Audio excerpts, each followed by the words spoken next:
Alright, I'll transition this over. We'll get started, make sure everything's working. Cool, everything is working. So, hello everybody! Welcome to another Tuesday where we play Dave the Diver.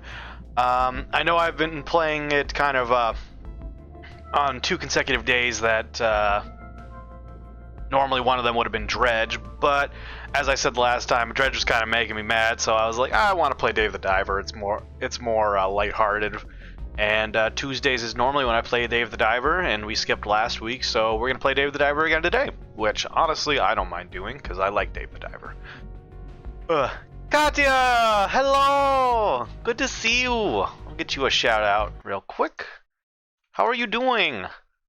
Hey, Jade, welcome in too. Good to see you as well. Welcome in, both of you. Good. Hope you both are doing well. There we go. I am excellent at getting lost. Okay. It's kind of my superpower. Okay, in this good. game, It is really. working. They're like, thanks for, Still getting rid of those thorns. And I'm like, but what about all the getting lost that I did? Like, you're not going to thank I know I've me had a for couple that have been really loud, so I don't want to just switch it back. At this point. It's just rude. But yeah, playing some Fae Farm. Nice. Been playing that at all recently, Katya? So Hey, if so, how has that been going? And I'm doing okay. Been a bit of a wild last few days. This particular week. Had a bit of an emotional moment a couple nights ago. Me and Augusta were just hanging out, kind of spending some quality time together, and we started reminiscing about our farm and going through some of the pictures of what we did, and the amount of grief and hurt that I've been holding back for the past few years finally came forward, and I got in touch with those emotions, and whew, that was like a punch to the face in terms of how hard it's been for us as far as dealing with all the nonsense that's been going on. But thanks for the shout out. I am doing well, just getting ready to head back home after visiting the girlfriend in Scotland. Hell yeah. One, you always get shout outs here. Everyone gets shout outs here, and you especially because you're special. VIP status. I'm glad to see you doing well. How was the trip to Scotland overall? Spending time with the girlfriend. I know you said that this was the first in-person get together. So how'd that go? Victory Screech. Thank you for the Victory Screech Manslayer. Sorry for the ad all of a sudden. Always does that. Okay.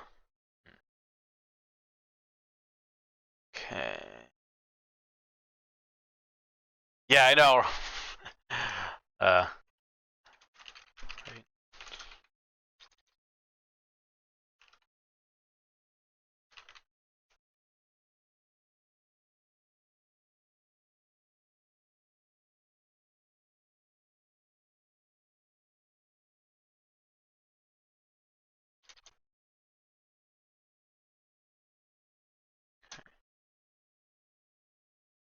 To those that don't have to deal with the ads, I like to wait until the ad is over before I continue the conversations I've been having, because, kind of ridiculous for me to just keep going when the people I'm talking to can't hear me. So,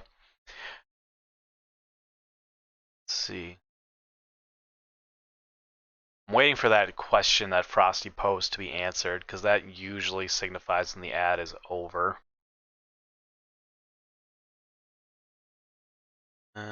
Come on.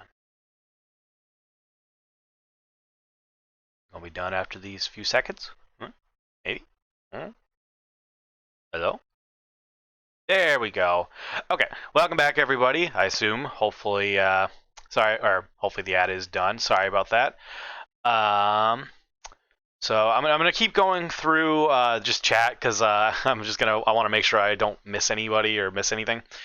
So continuing with Katya, I'll read your response in a. Well, actually, I'll read your response first. So been absolutely incredible. I've been so happy to see that our chemistry is the same and even better in person. It's a huge adjustment in my life, but overall everything is turning up daisy. Well, that's amazing. I am so glad to hear that. I know I've never done it personally with long-term relationships, but I have, dealt with the whole like having to get to know somebody over the phone versus, like in person where you can really just watch and like see their mannerisms, how they act in person, whether they can hold a conversation or if they're like so awkward they're tumbling over themselves, because that's what really gives you the insight of who this person is, in versus behind a screen or behind text or whatever, where if they've got practice they can mask a bit more. But we're gonna continue. So earlier, friendo, how are you doing? I know you said you were grieving. Yeah, so um I talked about this one of my last streams in regards to kind of all the stuff that has happened to me in Augusta over the years. And it's a fucking lot. Like, we went through a lot of shit over these few years of dealing with that house and being cheated. And so I have not allowed myself to grieve for all that pain and hardship until like Sunday or Monday. I think Sunday, yeah. Just because I have literally got in my own way in allowing myself to grieve. I just refuse to acknowledge everything because I was stuck in my own trauma cycle, essentially. And I only just recently finally broke through that barrier I had against myself to finally see, see things clearly for the first time in a long time. So overall, I'm doing better. However, there are still things that come with healing. Like it's still not easy, but I'm on the right path of healing and being growing into a more fulfilled person. So if anyone has questions on what I mean by that or clarification on things, feel free to ask. I'm an open book with most things. I don't mind sharing. I would much rather make sure we're all on the same page than just assume that everyone understands me explicitly, because I know I talk in a weird way sometimes. But going back, God, I'm so glad you got in touch with those emotions. Yeah, it was very important. To put this like as bluntly as I can, Ready? Oh, Ladies shit. and gentlemen, I'm doing this for my kids. Let's go. Welcome in, Church of Hill. Thank you for the raid, Jarrett's. Welcome in. Hello.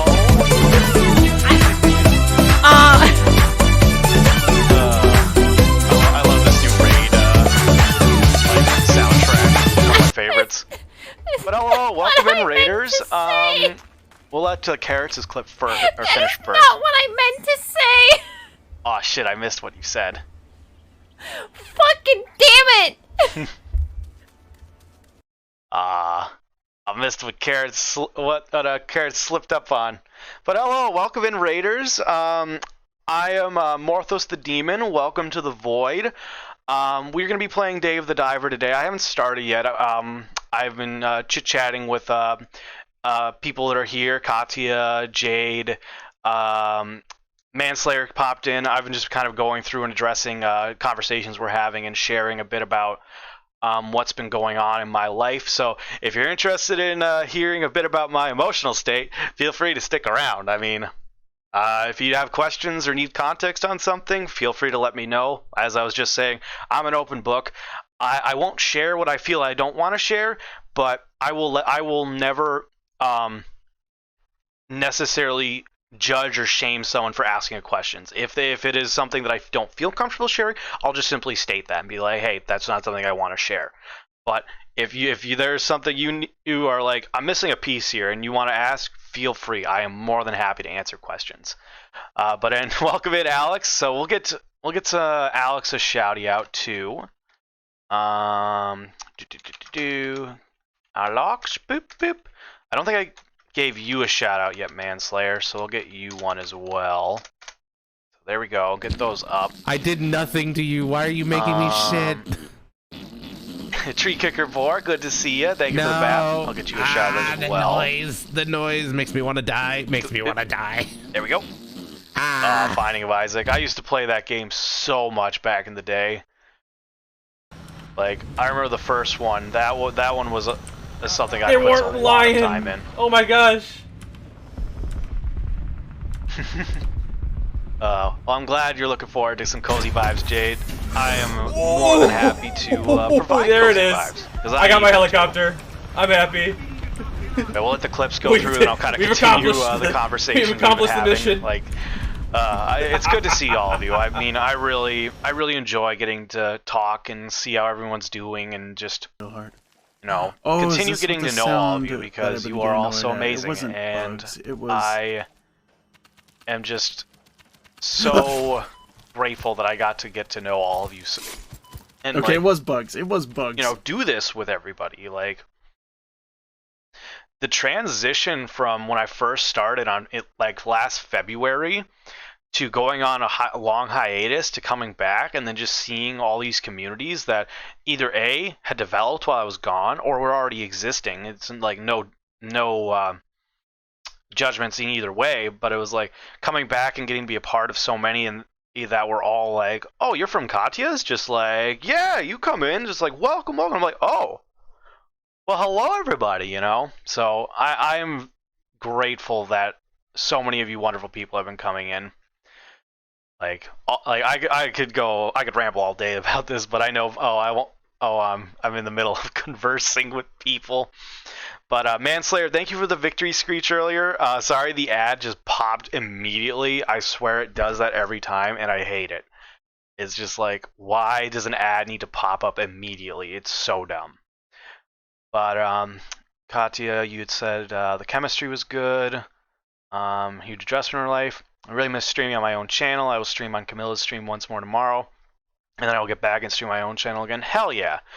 I'm sorry, I have actually not seen a Camilla stream pop up. I'm pretty confident I followed them, so I'm surprised I haven't seen one, and I'm sorry I haven't had a chance to catch one of those streams, because I would have loved to have popped in and hung out. So I'm so sorry I have not made one of those. But I'm brand new to long distance relationships. I'm new to all of it. It was nice to meet her in person. We just simply got along. Damn. So not only did you do like a leap of faith hard like relationship, but this is your first time? Damn. You are a very brave and strong person for doing that. Like, the idea of long distance always scares me, because I have such a need to like read people, because that's the only way I can feel comfortable, is just seeing them in person, because then I can see their mannerisms, I can learn their tics, their habits. Because for me, if someone normally just like, they are not a phone person, they type a text up and then throw it away and then go do other things, that spooks me, because I'm always worried I'm going to say something that people don't like, or comes off as offensive in some way. Not because I do risque things, but just because I know I talk in a way that seems kind of wrong sometimes. Not in the sense of like a moral wrong, but like my usage of words, the way I define things, the way I structure my sentences. So many different things go into the way I talk, that it's more often than not I say something and people are like, well, that was fucking rude. I'm like, oh, what was rude about it? And they explain me. I'm like, oh, I'm sorry. I meant it this way. And it's like, it's on me for making them feel that way, because I'm the one who said it. But I need to be able to trust that the person's going to tell me in a way that I understand that, hey, this is what I understood from what you just said, and then I can correct myself and work to be better, So sorry. So that's all that whole thing. But oh dang, Katya had to head out. I'm sorry, Katya. If you're still here, I'm sorry. So much has happened. We didn't get to have that full conversation. But I hope you have a wonderful day. I hope your travel back to your home goes well, and I love to see that you had a great experience seeing your girlfriend for the first time. So sorry we didn't have a full conversation, but I'll catch you next time. But anyway, again, welcome everybody who rated in. Thank you so much, Carrots, for popping in. Are you feeling a little bit better now after the bunny was broken? I swear, I popped into the perfect time for that. Let's make sure there's no other ones I missed. Okay, so we will get started on the game now. But I'm always down to continue the conversations. Like I said, people ask questions or need clarification on whatever I'm saying. Feel free to hit me with them. I love questions. I love thinking. I love just analyzing and trying to, learn how to not only express myself, but learn how other people express themselves. Because we all think differently. Like, our process of learning and understanding is so unique in every person's life, just because it's a matter of perspective. No worries, Carrots. Thank you for the raid. I appreciate it. Like, I hope you have a good rest of your day, and I hope you have some time to recover from being broken. You're doing great. Yeah, you're doing great. Thank you. But I hope you have a wonderful day, Carrots. Glory to the Church of Ilf! But, Jade, don't worry, we're gonna get these good vibes going with some Dave the Diver. You can't go wrong with this fucking atmosphere of a game.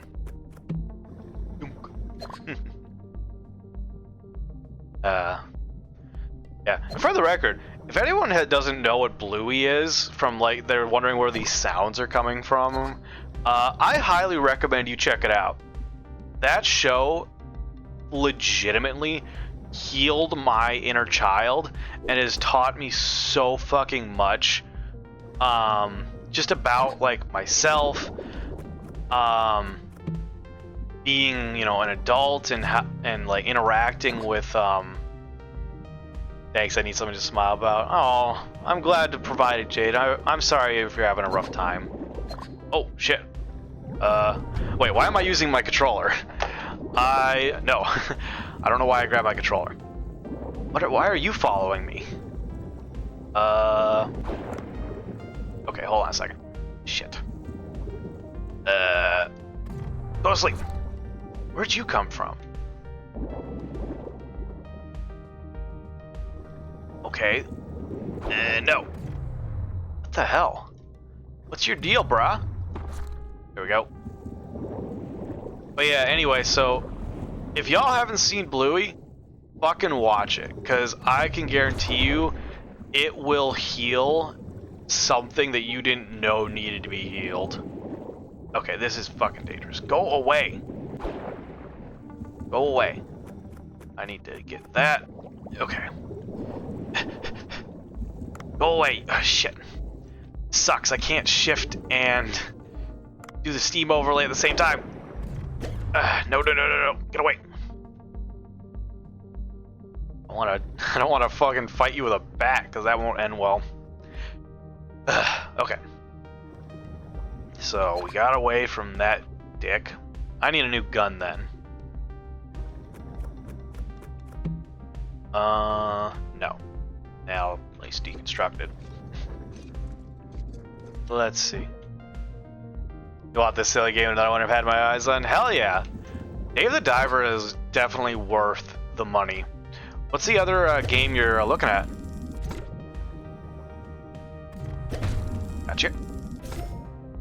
Hey, we got a new fish. Fuck yeah. Boop. Hee. Okay, I want more jellyfish. I know that. How are we doing on other stuff? Still haven't found the baby whale. We have to go talk to them. I probably should have gone down to the Sea People village first. 2 Point Hospital. I haven't heard of that one. What's the like theme / story of the game?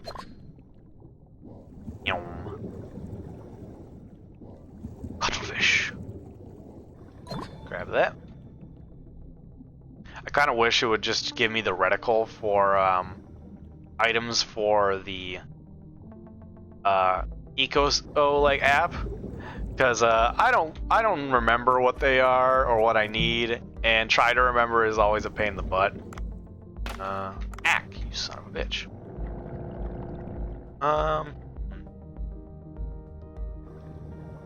Yeah, we'll just keep heading down. You run hospitals and the people have weird sicknesses. Okay, weird how? Are they like weird as in zombie weird? Or weird as in like fey curse weird? Down, down, down. Jellyfish! You get to be nom-noms. Tasty nom-noms. Gimme. Hey, you're next. Boop. Grab you. I'm waiting for that one to go to sleep. Oh, you're asleep. Good.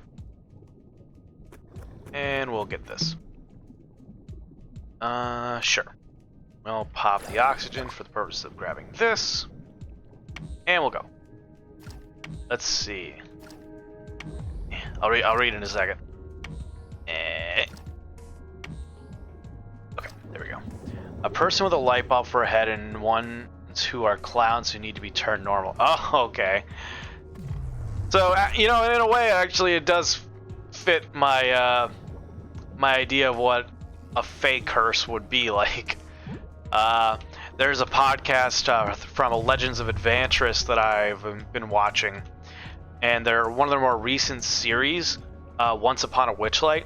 They have, or it's changed a little bit over the episodes, but at the beginning, they had a D100 list of potential curse. Oh, I'm out of ammo. Potential curses that could happen when they do essentially what they called a twist of fate, which was if chat gave them a certain amount of bits, which I believe was like 500 or so, they would get access. Actually, I'm not going to waste a hush dart on you. They would get access to a twist of fate, which is essentially a free reroll, or free in the sense that the cost. Well, I guess actually, I take that back. It's not free, a free reroll. What it is, so obviously, chat has to give it to them, kind of like a gift. Okay, got it. And then once they do their reroll, and they can do it as many times as they want, because if they really want to succeed, then they can keep doing it as so long as they have them available. But for every twist they use, they have to roll a D100 on this list, and then they would be essentially cursed with whatever that was. And they were still troubleshooting it, so sometimes they would change it. Oh, I was really hoping I could get away before it blew up like a creeper. Like, they've changed it and kind of switched stuff around a little bit over the course of time. But some of the curses that could happen is, like, you see yourself, like, decaying. Oh, hey, it's the jellyfish fragments. I guess we'll go find that person's house. Sorry, I've got a chest bubble. So they would deal these curses a lot, and it was literally just essentially the magic of the Feywild that would cause it, being that they're not from there. But one of the ones that's really funny that I really like is one of the characters named Gideon, Fire Genasi, is regularly haunted by a clown they killed named Chuckles. I don't know the full story beyond what's been said in Once Upon a Witchlight, but they essentially punched this clown named Chuckles that worked for their carnival, and he died. Thank you for the lurk, Alex. Good to see you. Hope you are having a wonderful day, and have a wonderful lurk. Also, thank you for using the lurk command. Helps me know who's hanging out, and allows me to show proper appreciation to everybody. I do have a channel point redeem version of it as well, if anyone is interested. But anyway, so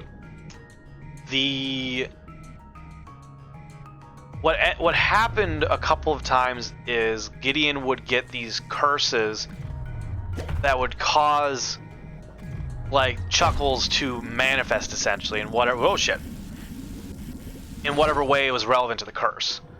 Okay, so we got a good amount of stuff. I think I am going to head up then. Oh wait, no. I don't want to do that. Hold on. How much am I over? You actually. Go away. Okay.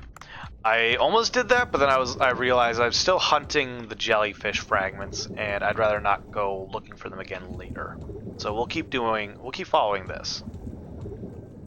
But so the first time that Chuckles manifested in terms of Gideon is the curse that happened was you hear the voice of the last person you killed, and they tell you unnecessary or things about themselves nobody wants to know. And so that was the prompt. The dungeon mistress Nikki informed one of the cast, Mikey, or not informed, but asked them if they could be Chuckles, play the character, and Mikey just knocked it out of the fucking park with playing the character. Oh jeez, that's a guy's aggressive, and just did an amazing job, like imagining this character on the fly. And that's kind of set. Oh wait, I need to go this way, I think, for... Oh shit, I'm low on oxygen. Hold on a second. Hey, Dread, good to see ya. Hold on a second. I'll get you a shouty outy. Shout out at Dread. There we go. Boop. Hello to you too. Oh, you're very welcome. Remember, everyone gets a shout out. Look both ways at the stop Even if sign. I don't know you, if you're a streamer, I will give you a shout out. You never know when the real hazard. Just Yeah, because I I can get to know you better with a shout Ah, out. they're right there! But how are you doing, Dread? Just talking about D&D right now and playing some Cozy Dave the Diver. Okay, so you ended here. Where the hell... Have I been following it backwards? Is this my problem? There's so many seahorses. Look at all the seahorses. Get the last one. Mine. Alright, and then I'll throw something away, because... what do I not care about? Hold on a second, I got a sneeze coming.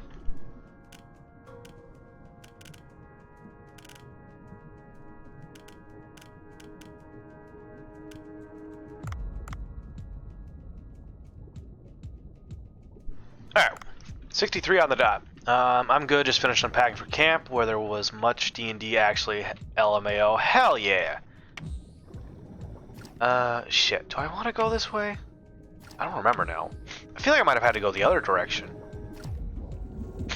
But also, camp! Hell yeah! What camp were you at? Well, like, what kind of camp were you at? I haven't been camping in years. That's awesome, you got to play D&D there. Sorry for the sniffles. But anyway, so another one of the moments that happened that started the kind of the Chuckles / canonical story. Oh yeah, it was right over here. Damn, I am so dumb. We rent a cabin, just play games for like a week. Oh, okay. So it's not an official camp that you go to. It's just like a thing that you or a vacation essentially. But that's awesome. You got like a group of friends that you go out with. I'm glad you had a good time. Like I'm slightly jealous, not gonna lie.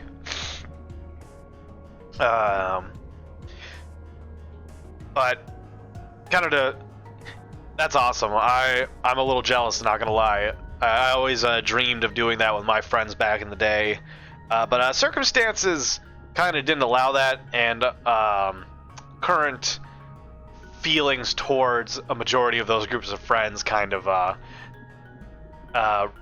influenced that ever happening to a no. So, but I'm glad you have a lot of fun getting to do it. Let's see.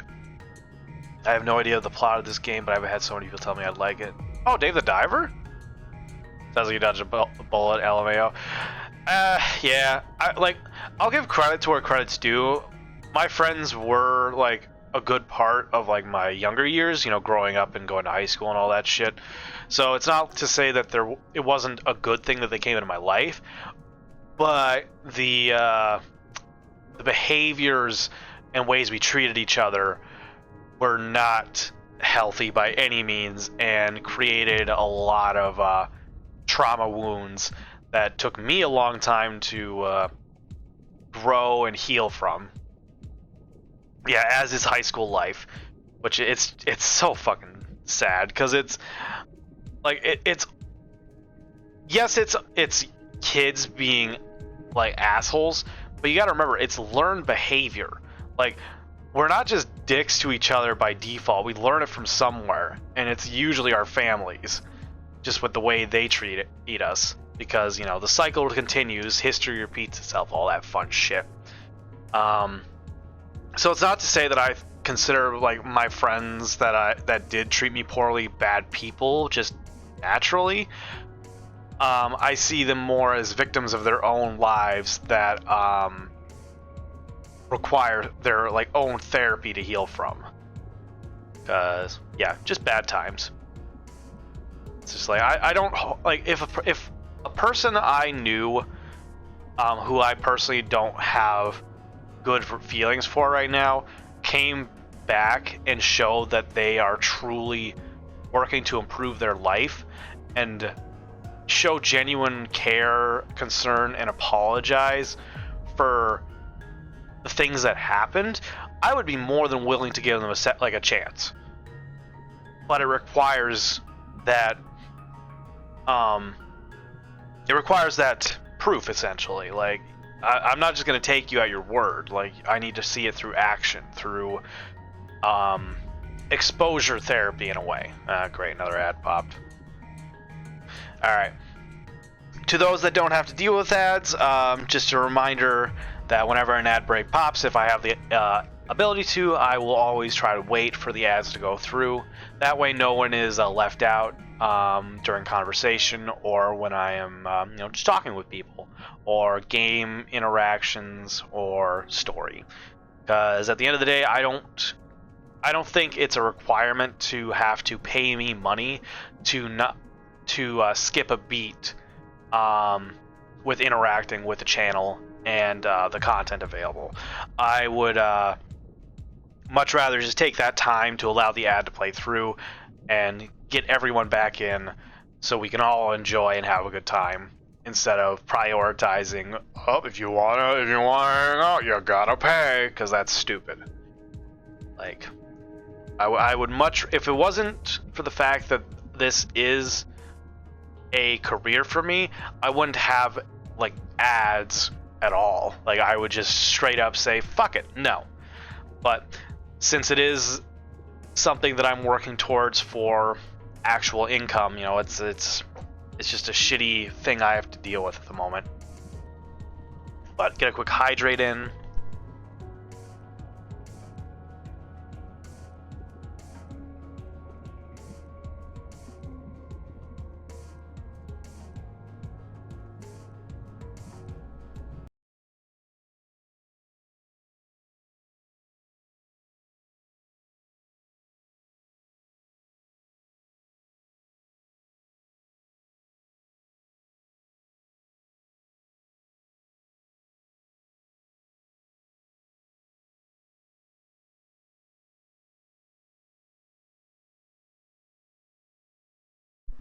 Okay, I have had an.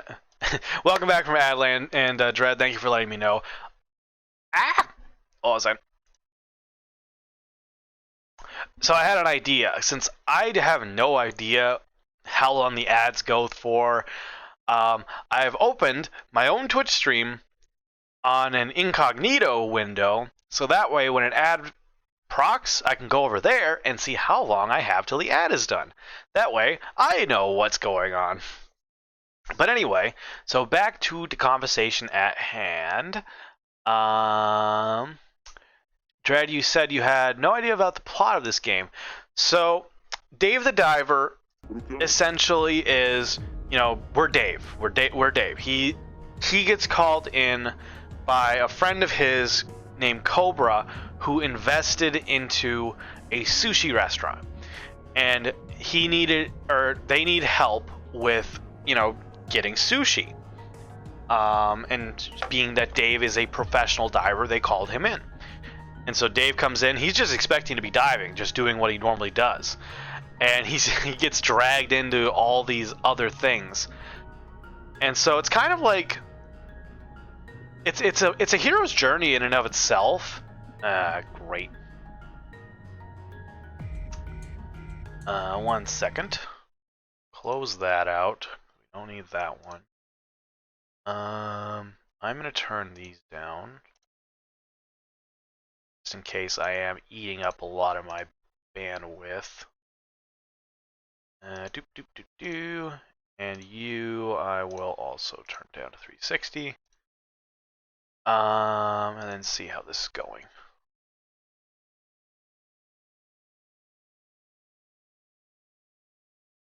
It's stable now.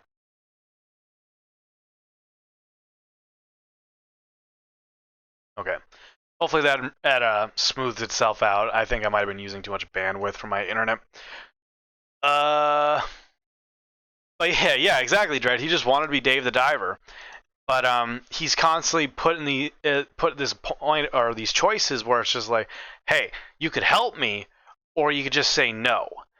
And it gets consistently harder and harder for Dave as a character to say no, because like right now we're at the bottom of the fucking sea, helping essentially the Sea People civilization because their entire society is being destroyed by these earthquakes that are affecting us up top too. And so Dave is like faced that choice of like, do I uphold my own moral standings of helping these people, or do I prioritize my own comfort and survival and just say no, which is okay. It wouldn't be a bad thing for Dave to say no. But he continuously makes these choices of like, no, I'm going to do the right thing because I have the power to in this moment, and I've seen myself be capable of doing things that I once thought would be impossible for me, regardless, or before, I should say. And so, you know, that's kind of what we're in the middle of right now. We're still helping, but that's not what heroes do. What do you mean? Or are you saying that's not what heroes do by saying no and prioritizing their own comfort? Just to make sure I understand what you're referring to specifically. Because I'm down to have a discussion about heroism, if you believe my statement to be incorrect. XD. Oh no, a turtle! Uh-oh. Probably got a plastic bag stuck in her throat. He's on an unwitting hero's journey, LMAO. I mean, it's not necessarily unwitting, though. Like, he didn't know that this is going to be where he ended up. It's not like... I would say it's the truest form of a hero's journey in the sense that a true hero doesn't seek out glory or the attempt of being a hero. True heroes just find themselves in situations and make the hard choices that very few people will do. So, like, Luffy from One Piece is kind of an idea of this character. Like, he doesn't go out wanting to be a hero. He doesn't want to be praised or gifted money and shit. He just wants to live his life and be free. And on his journey, he consistently meets people that are having that freedom taken from them. And he's like, hell no. If I think that I deserve this, I think everyone deserves it, and I will stop at nothing to ensure people get that. And he talks about like he's literally been asked like, well, don't you want to be a hero? And Luffy has explicitly stated like, no, I don't want to be. Like, I want to be me. I want to do my own thing. I know, right? Luffy, I fucking love One Piece. That series honestly has done so much in terms of like storytelling. Like Eiichiro Oda is a fucking genius with how much he's built on this world he's created and how much he's developed the story. And even with some of the things that have come out recently, like Dread, how far are you? Or is there anyone here that's like anime only and doesn't want spoilers? Because I don't want to spoil and I don't want to spoil the series by talking about manga stuff if everyone's only reading or watching the anime. But anyway, so she's been gobbling up a jellyfish. Yeah, probably ate a plastic bag. A human? Not very, but I am on Twitter, so I've seen things. So, do you know about the character Jewelry Bonnie? No. Oh, that's the time. Damn, right now is not the time to judge. You want help or not?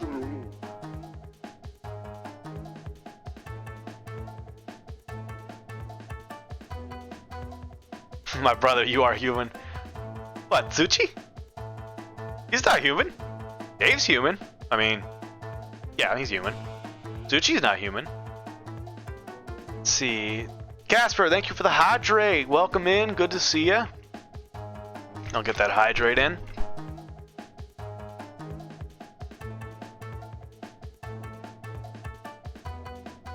Okay. Jade says, I don't care. I'm go for it. I'm not a One Piece fan.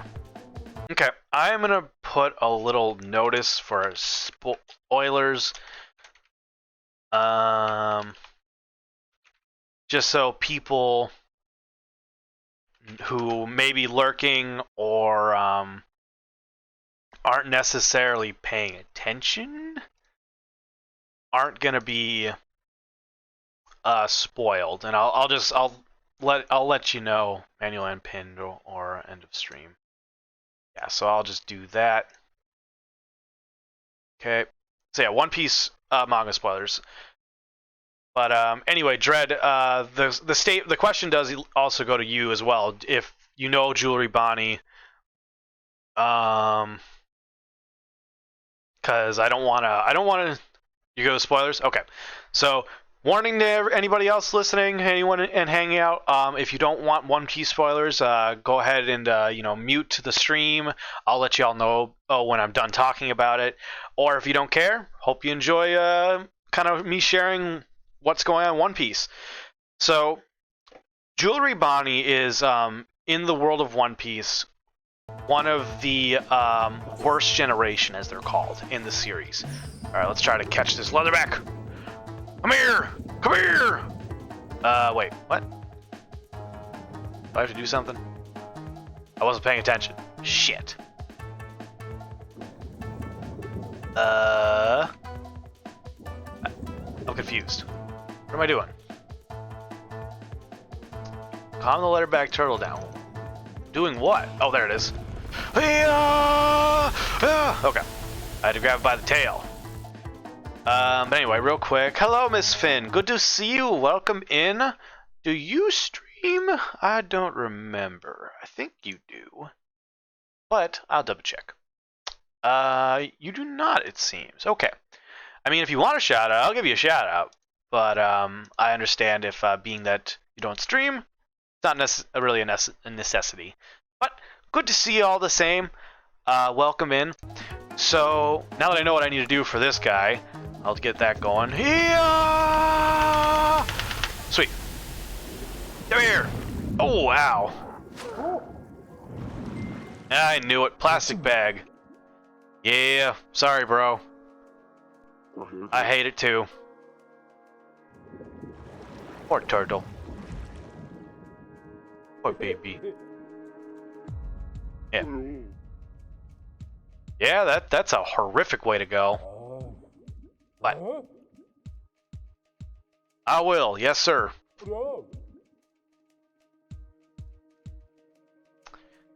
It's because we don't want to put money towards actually sustaining stuff. We'd rather just set it and forget it. I'll help you.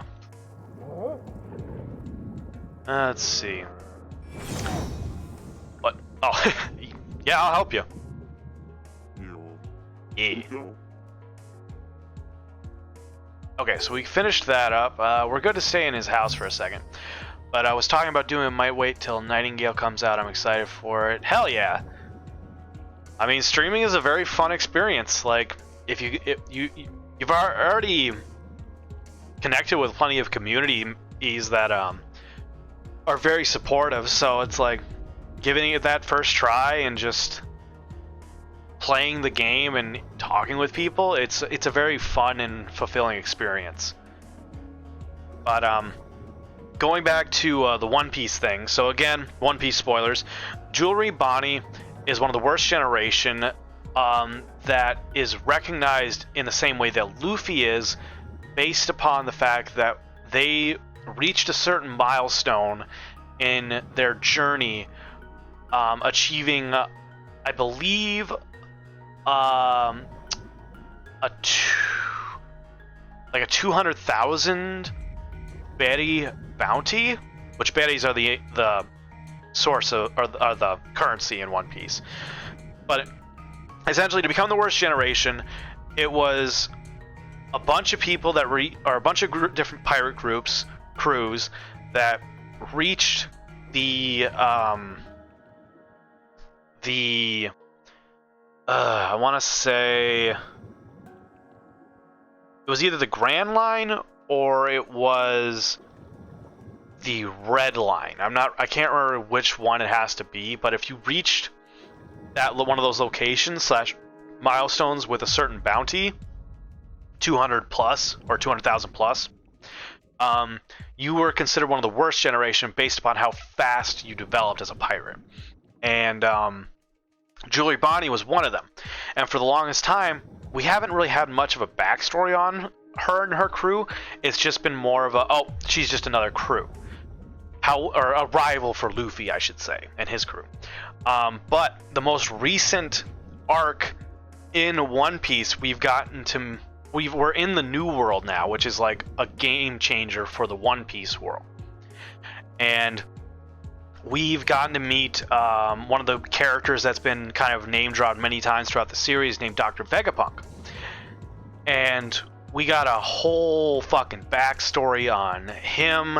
We got a backstory on one of the 7 warlords of the sea, Kuma, which was a character that, from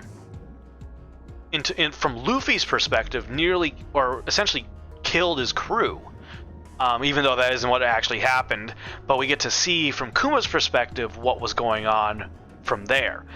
And the story that came out is so fucking intense because we get to see the kind of more background into what is known as the Celestial Dragons, which they're essentially the elites of this world.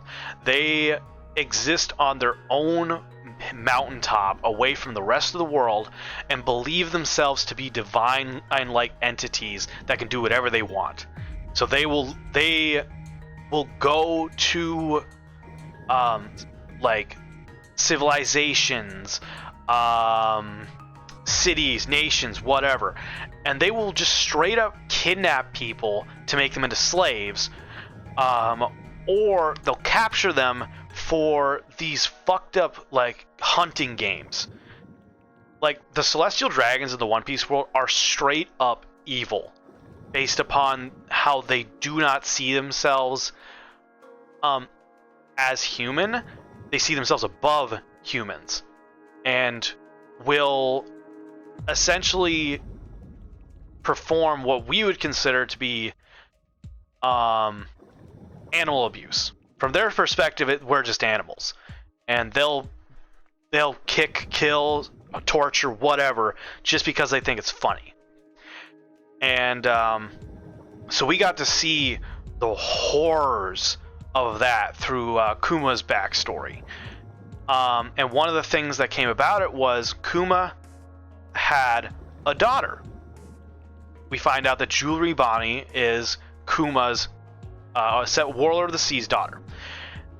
And for the longest time, being the way that anime fans are with their Rule 34 and all that, and also for the record, the One Piece designs for women, while very sexual and not necessarily what's the best way to put this? Good for the well-being of I'm trying to think of the best way to put this.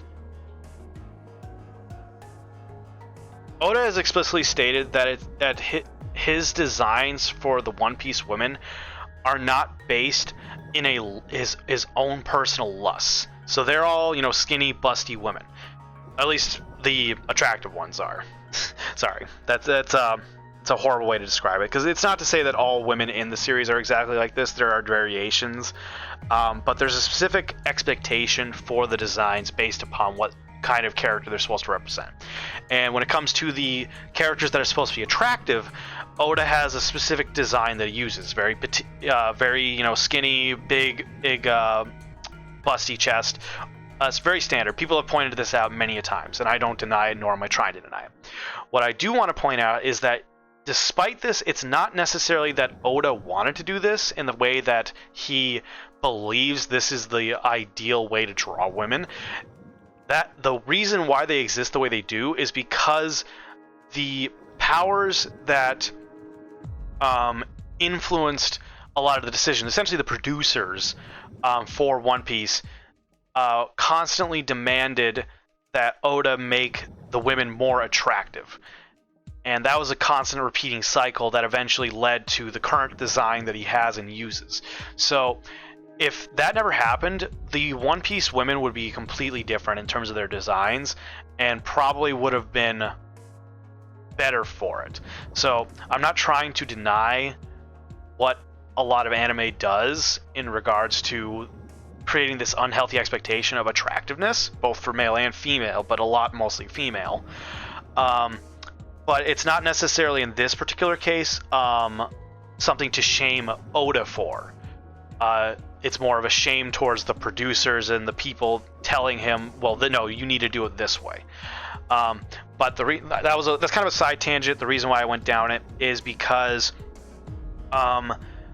Jewelry Bonnie is one of those characters that was designed that way. And so obviously the internet's going to do what it does and be lewd about it. The problem was, and is that it was revealed that Jewelry Bonnie is not actually an adult. And what I mean by that is, in One Piece, there is a power structure called Devil Fruits. And these Devil Fruits can give you a range of abilities. So in the case of Luffy, it made his body into rubber. In other cases, it can make your body into an element, fire, ice, earth, whatever. And so many different variations. Jewelry Bonnie has the powers of, at least from what we're told, the age fruit, or something to that degree. I might be wrong about that name. But what it essentially allows her to do is to control the age of herself to a full degree, like can go literally from an infant to an old lady and everything in between, and she can do it to other people as well. And so for the longest time, we've seen Jewelry Bonnie, as from her introduction and from interactions, that she has been an adult. She's a captain. Runs a crew. She, by every account, has never once been portrayed as a potential child. But the backstory was revealed that she is only, I think, 10 years old and fled her home with the use of her fruit and the community that was protecting her because her dad was essentially like stolen from her, and she wanted to go find her dad. And so in order to do that, she uses her fruit to make herself look older so she can dodge and hide from the world government, which the world government is essentially a police force. They are by no means structurally good, but there are people amongst it that do have that are good. But when you see the full scale of what it is, it fundamentally is evil. It's just that the people who are at the outskirts, the bottom, they don't know. They are not. It's very controlled information as far as how messed up the world is and how fucked up the power structure is. But even then, people know how evil the celestial dragons are. Like, if a celestial dragon ever finds themselves in a position where they don't have their soldiers or their protection, the people of the world will fucking murder them straight up.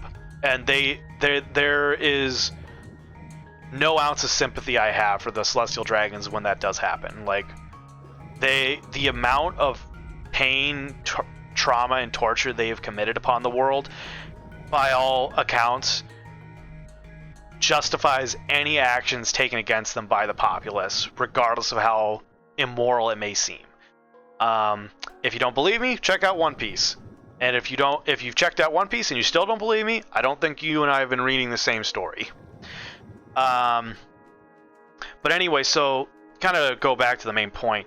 Jewelry Bonnie is a 10-year-old kid who hides that fact with the powers that she has.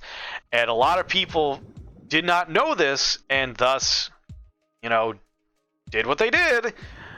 And now it's just like a big, oh moment for a lot of people. And it's great storytelling. Like, I fucking loved the twist that it happened, and then just how much more it fleshed out the world. But there are consequences to keeping that twist hidden for so long. So I will end my One Piece ramble, but to those who have seen it, I hope you're enjoying it. I hope I didn't ruin anything for you. And to those who haven't, I highly recommend it. I know that watching the series in full is a commitment and a scary undertaking, but I would highly recommend either A, checking out the live action One Piece series. They actually did a phenomenal job with reimagining it. Like, Oda really did an amazing job restructuring the story and putting the characters and events in such a way that gives them all meaning, versus when he originally wrote it, he only planned to go up to Water 7 arc, and then he just kept thinking of new ideas to keep going off of and still building the structure that he has. But getting to go back to the original stuff and do that was such an amazing thing. And speaking of which, so two other options. Currently, there's a community that's working on what's called One Pace.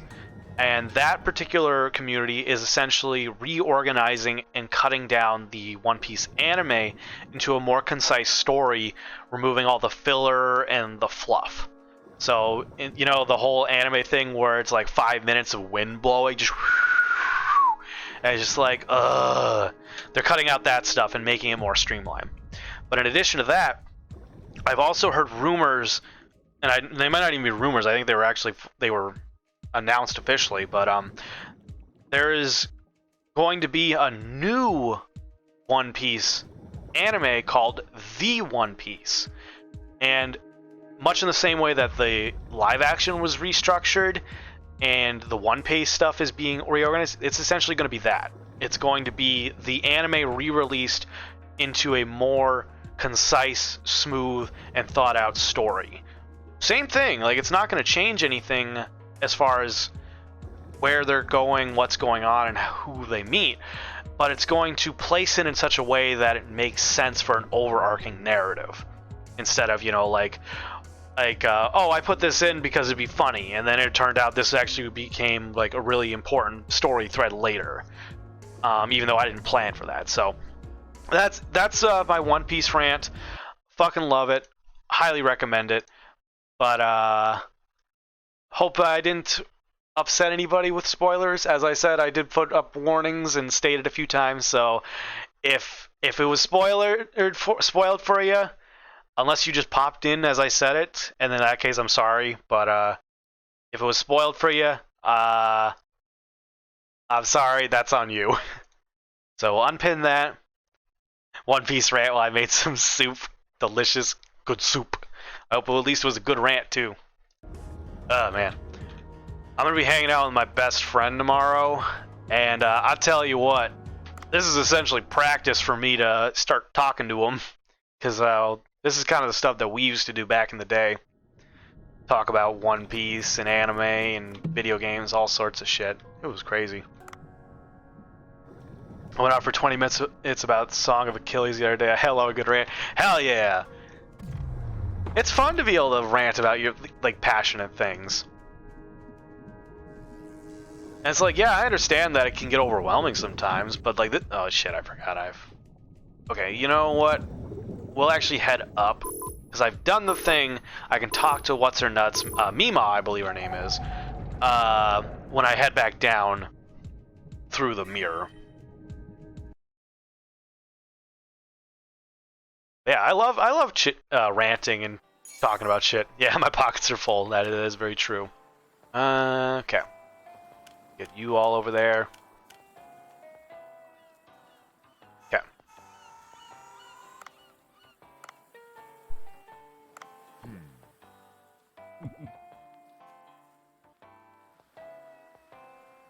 Okay, check the weapon shop. What do you got for me, Duff?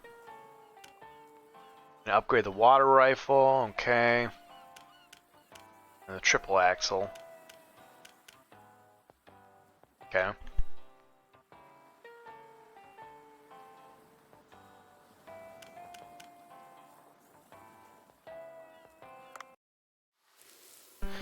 We'll upgrade.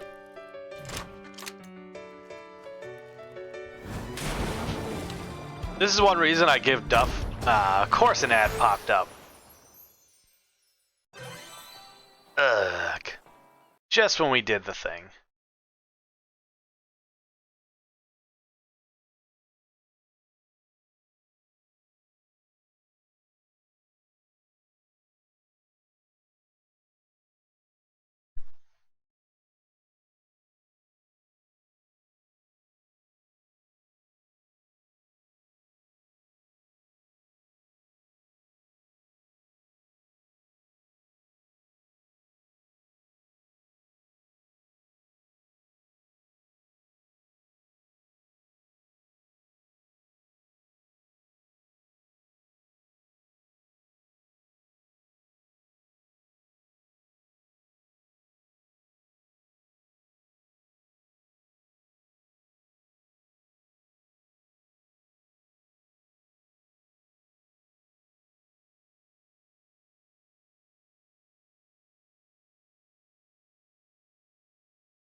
Okay, that should be done by now. Welcome back, everyone. Sorry about that.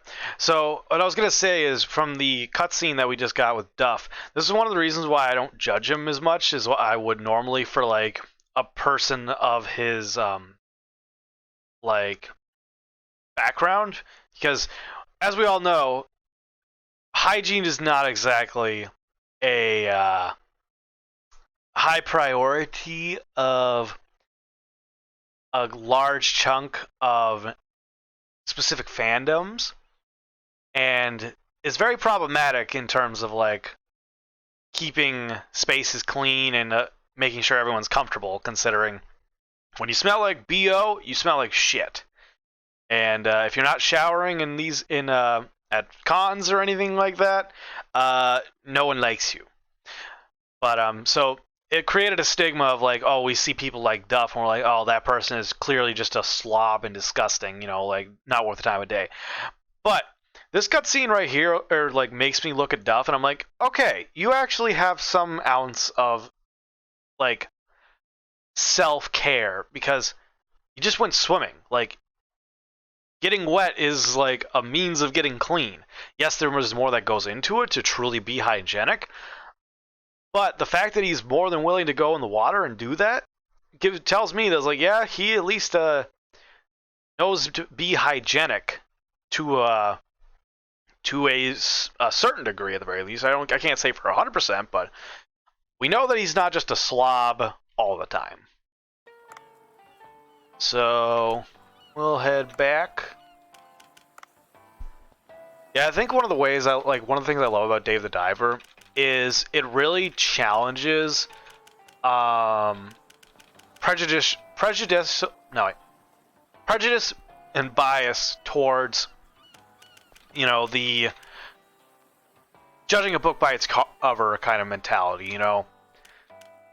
Like, all these people look and act specific ways that make us expect them to be a certain way. So, you know, people make fun of Dave for being fat. And it's just like, no one respects him in the fact that he's a fucking diver. He's a master diver. He does all this shit. And people just scoff at him, just like, it's like, hey, fatty. And he's like, excuse you, I do something that you could never fucking do in your, like, or you never tried to do in your life, and much less could do professionally, because it takes a lot of work to do it. And this is something that can be said for a lot of the characters. You know, Bancho is not really a talkative person. He shows through action, and people judge him based upon that, and like decide to refuse to, you know, eat his food, like Lois Crawford did, just because it looked gross, even though like Bancho sat at it with his full chest, you know, like, no, this is gonna be good if you eat it this specific way. And it's just kind of, it's a constant theme throughout this particular game in general, and I fucking love it. I've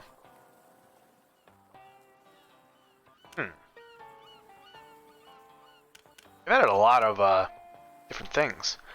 What I'm still mad about is we still haven't gotten that fucking drone. Okay. Deliver that. Yeah, we still got a lot of shit we gotta collect. Okay, got a sneeze coming again.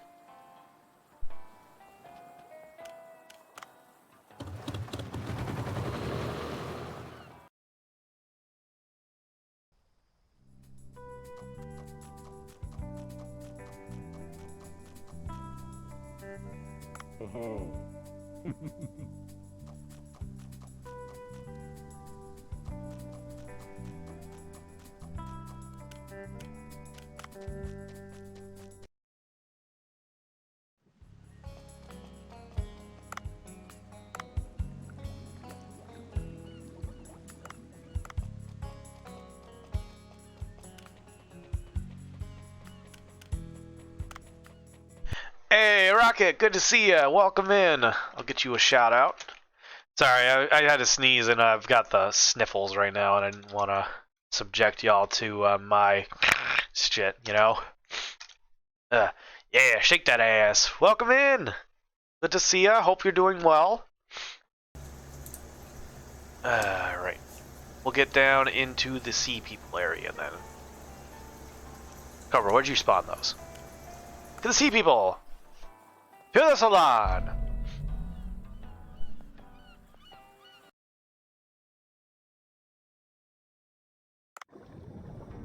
Alright.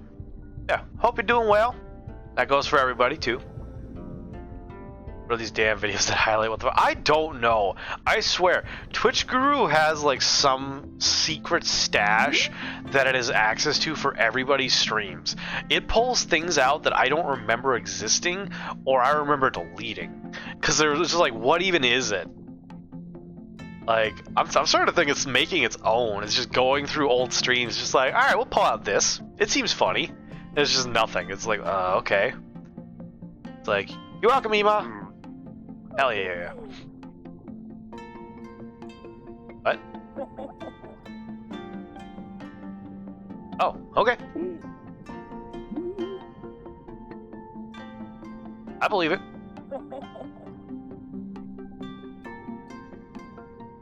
Gotta go through my stuff. Let me show everyone a menu. What do you mean?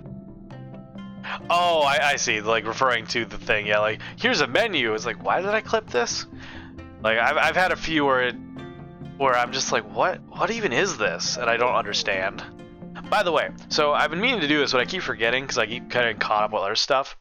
But in case anyone didn't notice, I'm at 99 out of 100 followers.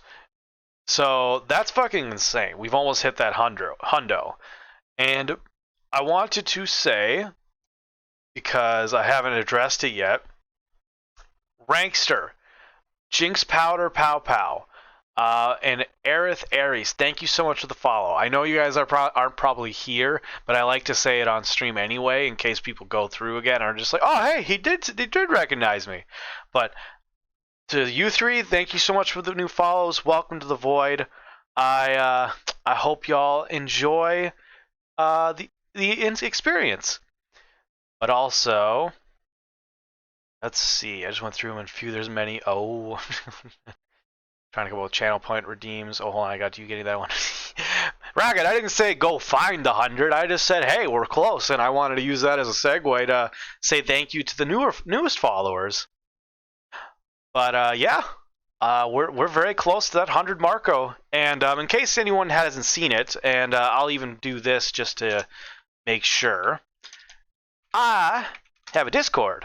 Now that I think about it, that link probably won't work. So I'm gonna do this. One sec. Invite people, copy. I'm gonna post this new link just because I think that one probably won't work. I keep thinking it's busted, but so link to the Discord if anyone's interested. I've been posting some announcements in regards to votes for the channel point redeem challenge that everyone participated in and blew out of the fucking park. So I'm still waiting for some more votes on what potential game you all want me to play. But I'm currently with my 1-year anniversary coming up, because I started on February 26th of last year, my official date. I'll be doing a 24-hour live stream to celebrate that anniversary, celebrate the 15,000 point challenge. Hey, Neri DeWrights, thank you for the follow. Welcome to the Void. Welcome. Thank you for being my 100th follower. Whoa! Let's get a victory screech going. Hold on, victory screech. Victory screech. But hell yes, welcome to the Void. Thank you so much, everyone. Rocket, you're amazing. If it was a person that you pulled in, but otherwise, Neri DeWrights, if you came in on Carrots raid or just found the channel willy nilly, thank you so much for being here. Thank you so much for the follow. Welcome to the Void. But to finish what I was saying, so yeah, the 26th I'll be doing a 24-hour live stream whenever, so I'll probably be starting my normal time around 5 p.m. Central Time on the 26th, and then going until we hit that 24-hour mark. Currently with the votes being 50-50 on let me see here. Where are you? So right now we're 2 votes for Little Nightmares and 2 votes for Alien Isolation. And so, being that it's currently a tie, and it could change, and I might, change my mind on that, I'm thinking I'll be playing both those games during that 24-hour live stream. So playing Little Nightmares probably first, because I believe I could probably beat it in a 24-hour time frame, and then playing Alien Isolation after that. And then, I'm open to suggestions of what people think would be fun to do during that time, challenges, giveaways, raffles. I don't really have much stuff I can give away, but I'm sure if I talk to Augusta, we could think of something for little crochet giveaways, because Augusta at one point made a prototype for a little skull that we were thinking about maybe doing as a gift for people, particularly as an idea. The idea at the time was the first subscribers that joined, so Captain Moira and Alex, and then I know I have 2 other subscribers I got to remember. I feel rude for not remembering off the top of my head, and I apologize for that. There's just so many things to keep track of. And I don't have buttons that I know I can just go to be like, oh yeah, give me those numbers. Yep, subscriptions, here we go. Okay, where is it? Subscription name, nope, that's not it. Why doesn't it tell me? Damn it. I'm so sorry for the loss to I'm not acknowledging right now. I think Chef Dan was one of the other ones. And who was the other? Was it Crash? I feel so bad right now. I'm so sorry. I swear I do care and I do appreciate it enough to remember, but I just have a horrible memory. I'm sorry. Yeah. So, for, the giveaway originally was a plan to do these little skull plushies, essentially. And so I could talk to Augusta and see what she thinks. Maybe we could do giveaways that we can make together and mail those out to potential winners. I was thinking of maybe doing a 24-hour fundraising as well. I will need some insight on how to set that up, because I have not done it yet. So if anyone's got any insight on setting up fundraisers and doing that, I would greatly appreciate it. Finding a good fundraiser to send it to. I was thinking maybe if anything, I can do the Critical Role Foundation, because they are an amazing charity through Critical Role that I really love. But yeah, so that's coming up, the 26th. So if anyone's interested in hanging out and being a part of that 24-hour live stream, that'll be the day, that'll be the time to come on in. But anyway, yeah, so essentially the 26th is going to be celebrating anniversary, Channel Point Redeem, and now 100 followers. So if anyone feels like I should do something else for that 100 follower goal reach, let me know, because I'm more than happy to take suggestions. And I'm really excited to have that stream in about 13 days. So yeah, about 2 weeks. But to everyone here who has followed, to my subscribers, sorry for the one that I can't remember at this moment, but you guys mean the world to me. Y'all are what make this this work, and I wouldn't be able to do this without all of you. And so thank you so much. Like this is more about you than it is about me in terms of celebrating what or how far we've come together. And I wouldn't change it for the world. Like, all of you have been wonderful getting to know you. I never thought I would have the chance to meet people in such a way that I did back in high school. Like, just really getting to sit down and get to know people on the daily, in a comfortable and safe environment without all the pressures of status, education, or material objects. Like, all that stuff just bogged down the experience of high school, and I'm so glad I get to know so many wonderful people without all that. I get to meet the people, and talk and learn and just appreciate, you know? That's one of the reasons why I don't use a camera, because I don't feel it's necessary to be able to see me.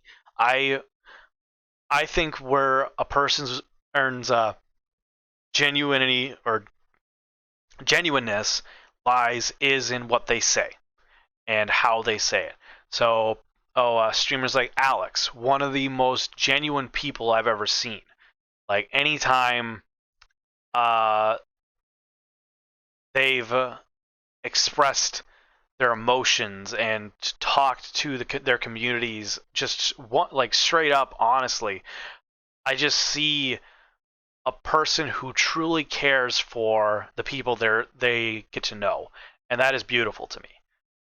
And so, much in that same way, I think getting to talk and just express myself through voice alone is important, because there's no bias that can be made based upon how I look, what I have, what's behind me, all this stuff.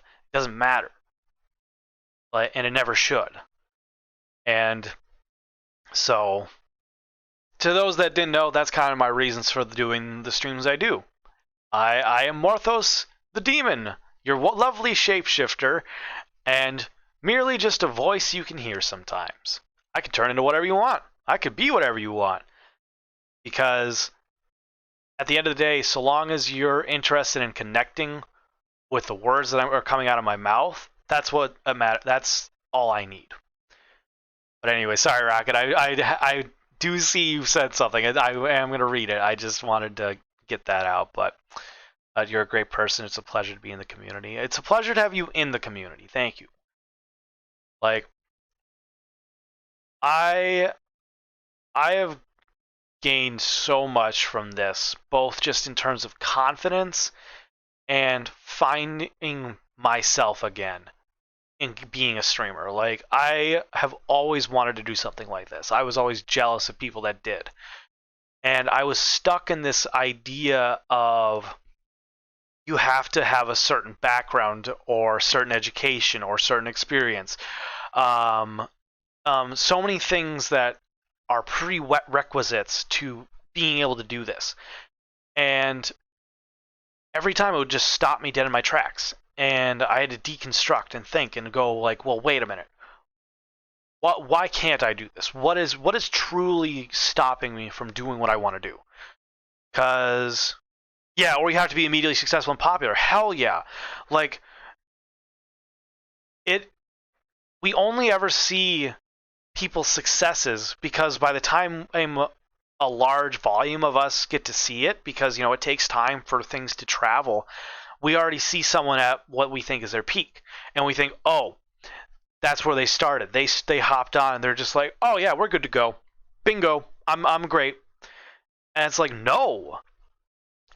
It's hard work. It takes time. It's years and years of you just doing the work. And it's not to say that every person is going to have the same amount of time, or it is really going to take years for everybody. Some people can truly do it in days, if not weeks. And that's not meant to be a deterrent from trying. Because just because one person can do it fast does not mean you can't do it eventually. It's just a difference of circumstance, you know? Like, some people just have a privilege to access things that not everyone does. Like, I know I'm very privileged, and I'm not stating this to be a flex or anything. Like, this isn't, like, I apologize if it comes off this way as, like, arrogant or self-centered or trying to flex what I have. But I know for a fact that I've got a good amount of equipment that makes streaming a lot easier for me and making networking a lot easier. So, I mean, I can have, like, if Twitch let me, I could literally have, like 10 streams going, and I could be lurking in all of them and then interacting in ones as I can and doing my own thing. Like, I know I could do that, and I do that because I know at the end of the day, if I'm using my privilege to help bolster other people, then we all win. Because again, this is not about selfishly winning a competition that only has like a first, second, and third place. This is a constant game of being our best selves and getting what we want out of it. And so if we all understand that and remind ourselves, hey, we're not in competition. We're not going to be sitting here competing over essentially a limited resource of viewers, which is a fucked up way to think, because y'all aren't resources. Y'all aren't like, I don't own you people. You all have the autonomy and the right to do whatever you want in regards to engaging with Twitch. And the fact that so many of you have been hanging out and have taken the time to get to know me it means so much to me, because I know at the end of the day it's your choice. There's hundreds of streamers out there that you probably have seen already and you like, or are curious to check out, but you're here because there's something that you want to get from what I provide. And that's not something that anyone can just take away. I know for a fact that regardless if I see 1 viewer, 10 viewers, 20, 30, whatever, I know that the people that are here for a reason, and the people that are not not here for their own reasons. You know, I know if Alex is streaming, like, I know a lot of the people I know are going to be there. And I don't feel bad about that. It doesn't bother me because I know Alex is amazing. And if I'm not streaming, I'm watching him too. So it's like, it's so much more about working together to beat this system that constantly tells us we aren't good enough. And against that, we only succeed together. I will always try to support other streamers, other people, because I know what it's like to not feel good enough, to feel like no one cares. And all it takes is just someone to say, hey, I like you. You're doing good. And mean it. And I mean it every single time. I don't just throw that out for, flavor. I truly, when I say it, I mean it, because it means the world to me, knowing that I could have maybe influenced someone in a positive way instead of put them down. Because what's the fucking point of putting people down? What is the fucking point of being negative? Coming into someone's stream and saying, "Hey, you suck." Like, it's absolute insanity to me, because all you're saying is that, or all you're showing in that moment, if you do that, is that someone said that to you, and you can never heal from it. And you think the only way to make yourself feel better is to put other people down, because as you're at such a low that the idea of someone being above you is just like rage-inducing. And instead of giving yourself credit and trying to elevate yourself up to what you could be and beyond, you think you choose to pull people down to your level. And it's sad. It's so sad. Because there's so many people out there that can truly be amazing if they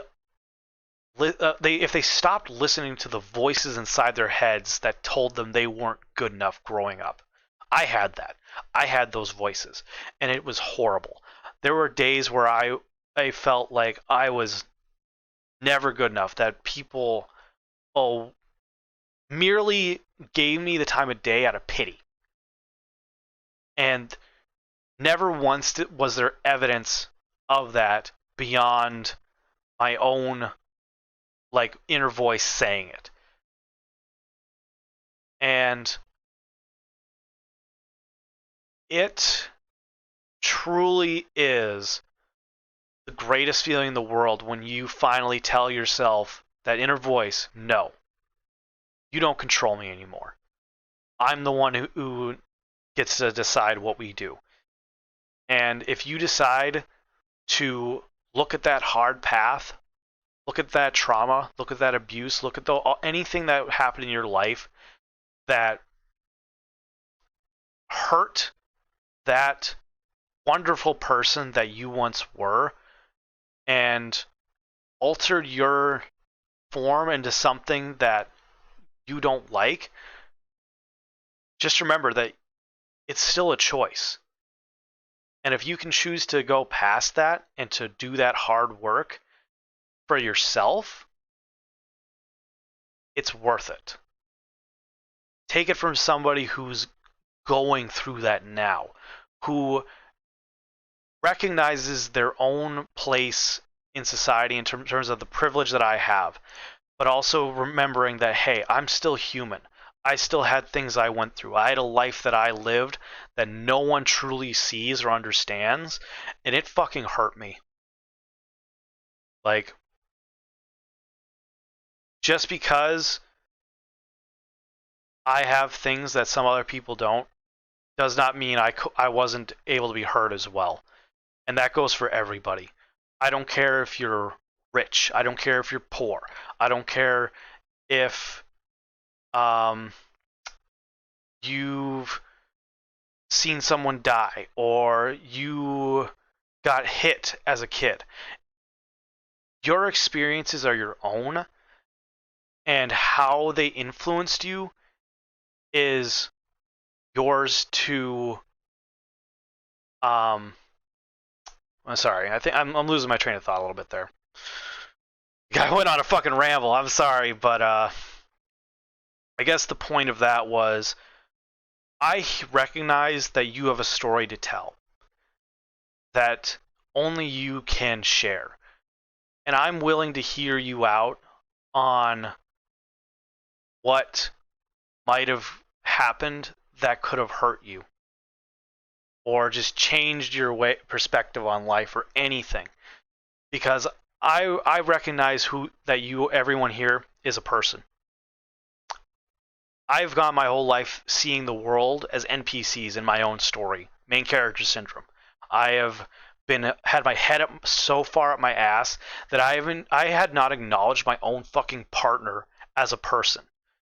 Not in the sense that I thought less of her. I have always seen her as my equal, my partner. That's why I call her my partner. But I have failed to recognize the efforts and hard work that they've gone through in their own life and how that affected them, because I've been so caught up in my own shame and pain and trauma response. There goes an ad. All right, so ad break real quick. Wait for that to do its thing. We got a minute and 30 seconds. To those that, again, are subscribers, if that don't have to deal with ads, we will wait until the ad goes through, and then we'll continue where we left off.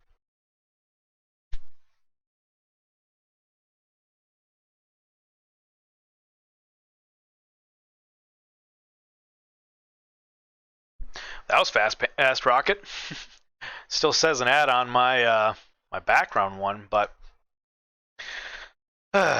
sorry, I know that was a big rant right there. But I think it's important to kind of conclude this and summarize with everyone that you see. 16 seconds? Weird. Like, every person out there is a player in their own right. So, most of the time with main character syndrome, we see NPCs as only existing and developing and changing when we're present, us the main character. So you can see that in Baldur's Gate 3 with, like, when you talk to the NPCs. They develop and change based upon you. And that's fine and dandy. Like, it's just the way the game goes. It's how it's designed. But that's not how life goes. Life is as if the Baldur's Gate 3 origin characters with their rich backstories and character development and the way they can change and grow, that is real life if those characters were like existed in the way Destiny characters do. So, you know, when you see Guardians, they're all other people. Those are real people that have their own stories to tell, their own backgrounds, their own influences. And when you interact with them, you don't treat them like shit. Those that do are, you know, as I described earlier, very sad people. But they, much in the way that we see people in real life, that is the way the world works, and if you apply it to video game logic. Destiny is real life in the sense of how the players exist. And too many people are stuck in their own main character syndrome where they only see the world as NPCs, you know, like playing as if it's Dark Souls or something. You're the singular character that exists, that has free thought and can do whatever you want. The NPCs just exist in your or within the game's code and how you interact with them. And it's not true. Every person I talk to, every person we talk to, every person you know is a player. And they deserve the respect of being a player in the same game we're all playing. And if you only see people as NPCs, you only can think about your own story and the way you influence the world, then I got hard news for you. You might need therapy. And that's not a joke. That is a true statement that I feel confident in saying. Let's see, Rocket, I'm going to live, but I got you in my ear, so don't think I dipped on this motivational speech. You're fine, Rocket. You do what you do. I know full well that my rants and my rambles can be a little bit much sometimes, and I respect if people get overwhelmed by that. But it's a good outlet for me, because I have things I want to say, and it's not to say that I think I'm right on 100% of what I say. I know there's always the potential of me being wrong. And I am more than welcome, or more than capable of accepting when I'm wrong. But it still has that requirement of you have to convince me. I'm not a person that's going to act in bad faith and just go la la la la, not listening, la la la. Like, I'm not that kind of person. But I'm not going to accept someone's coming in and saying like, well, what you say is stupid, because that's not constructive. That doesn't provide anything beyond expressing the person who said its own insecurities and probably something they were told growing up. But I am more than willing to admit when I'm wrong. I did it the other day when I was interacting with Alex Carrots, I think Mega Chaos Man, and Vex. I believe it was during a Church of Ilf confession booth, I think, where they were talking about how Vex has like almost 100 hours in Palworld. At this point, they've got more. I know for a fact they do. And at the time, I was like, I'm gonna play the game real quick. I know I've been stuck on this one screen just talking, so I'm gonna get the game going again. I'm sorry, everybody, for getting lost in my ramble. But anyway, so Vex has put a lot of hours into Palworld, despite after only 2 weeks of being out. And at the time, I was like, man, only 100 hours? That seems low. And it was like, and I said that, and it wasn't me trying to be a dick about it. I wasn't trying to be like flex or make a statement of like, oh, you guys are dumb, you don't know what you talk about, that's low. Like, that wasn't my intention behind it, and I understand if some people felt it was, and I apologize for that. But it just seemed like the numbers weren't numbering. Like, I thought it felt low to me at the time. And so I thought about that. Fuck you, Swam. Sure. You gonna run away again? Okay. Oh yeah, we're going to this into here now. Okay.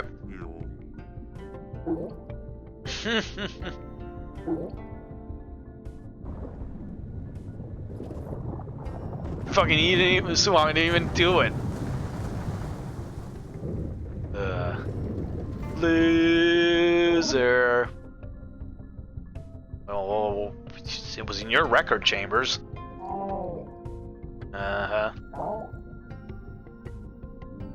Okay. Okay, that doesn't help. Fine. See you later. Go have fun jerking off.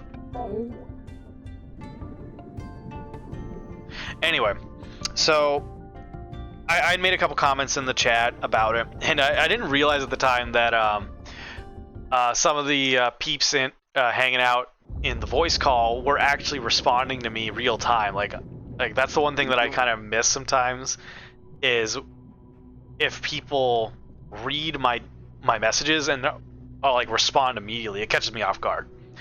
But essentially what I realized was that they were like, oh man, Morthos is trash talking you, and I'm just like oh well, it made me pause, and I was just like, I feel like I should maybe do some math real quick.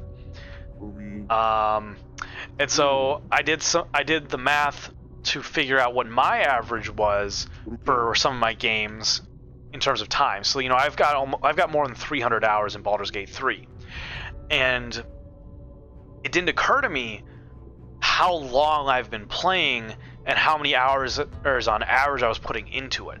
Because 300 is a lot, and I thought like, oh wow, I hit that pretty quick. I did the math based upon the average amount of time per week that I did, because it was about, I think, 6+ weeks at that point that the game had been out and I was able to play it, because I know it was out longer than the numbers I used for the math, but I was calculating when I had that, or from when I was able to start playing, because I was stuck in a hotel without my computer for like 4 months when Baldur's Gate 3 came out. And I found out that I was averaging about 26 hours per week of playing, compared to Vex's 90 hours in 2 weeks. And so I realized, like, oh, Vex doubled my average for playing a game in like a couple weeks. And I was just like, I just went back, I was like, so I did the maths and I realized how wrong I was. Sorry about that. I'm more than happy to apologize when I was wrong. Essentially was the point of all that. What's up, Medalist? Good to see you, buddy. How are you doing? For the record, I really did find the next blueprint that you sent me to be really cool. I don't want to say it if Medalist doesn't want to share it, but Ed has been showing me some plans that they've been working on. Oh my god, I got from second to last place to first that round. Fuck yeah, getting that first of Mario Kart. I threw that boomerang. Man, I actually played Mario Kart last night. Oh man, it's a lot of fun. Hey Matt, I got a weird question for you. What speed do you usually play on? Like, do you usually do like 150, 200, 100? Or are you just like one of those people that does reverse all the time? Yeah, you can tell people about my shop if you wanna. Hell yeah. So Meta has kind of been sharing with me something they've been working on, a shop plan for like a gamer sanctuary, essentially.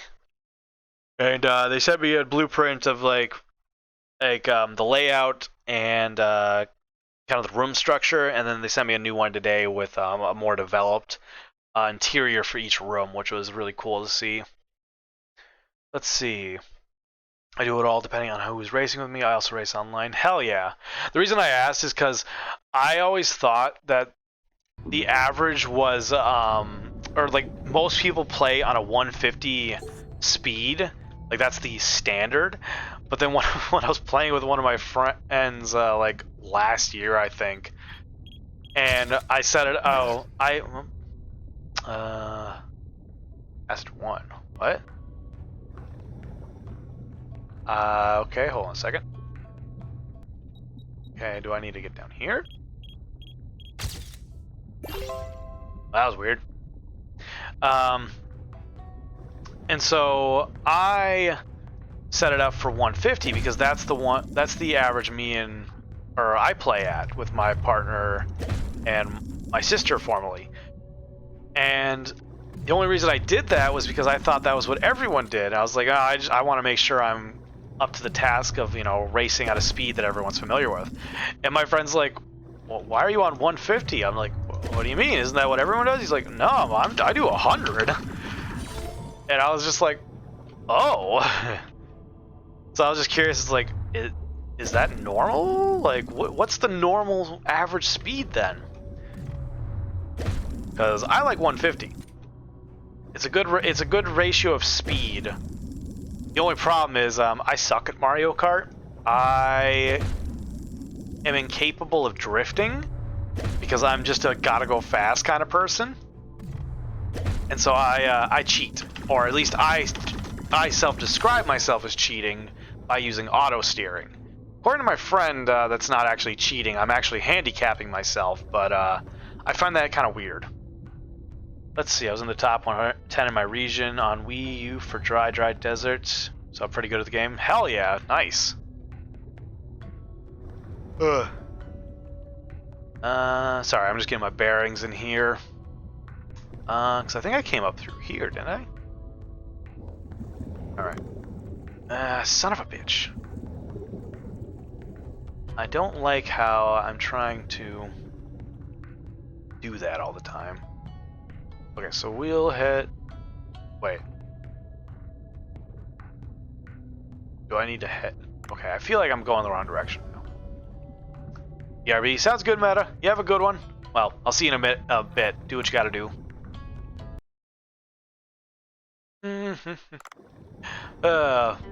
Okay, so fuck, I did go the wrong way. 1 second. I'll go back. I got a notification thing here. What's up? Oh yeah, we did find that. Sounds good.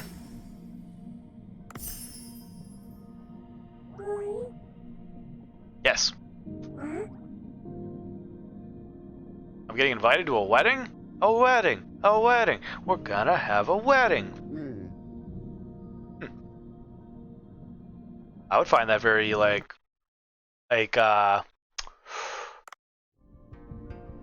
very fun thing to participate in, because it's you can really get an insight on their culture based upon it.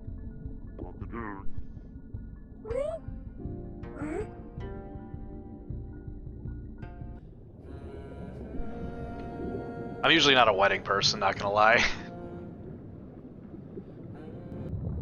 Uh-oh.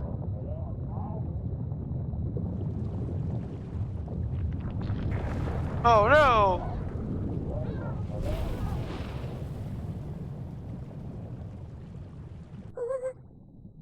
Everyone good?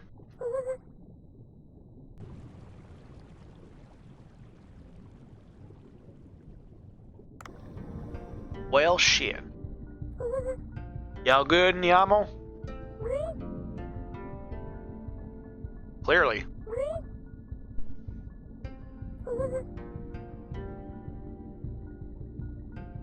It very well could be. Omens are a lot more real than you think they are. Just gotta listen. Like, the whole situation with the tree getting thrown on our roof, we were getting messages and signs that that was gonna happen like months prior.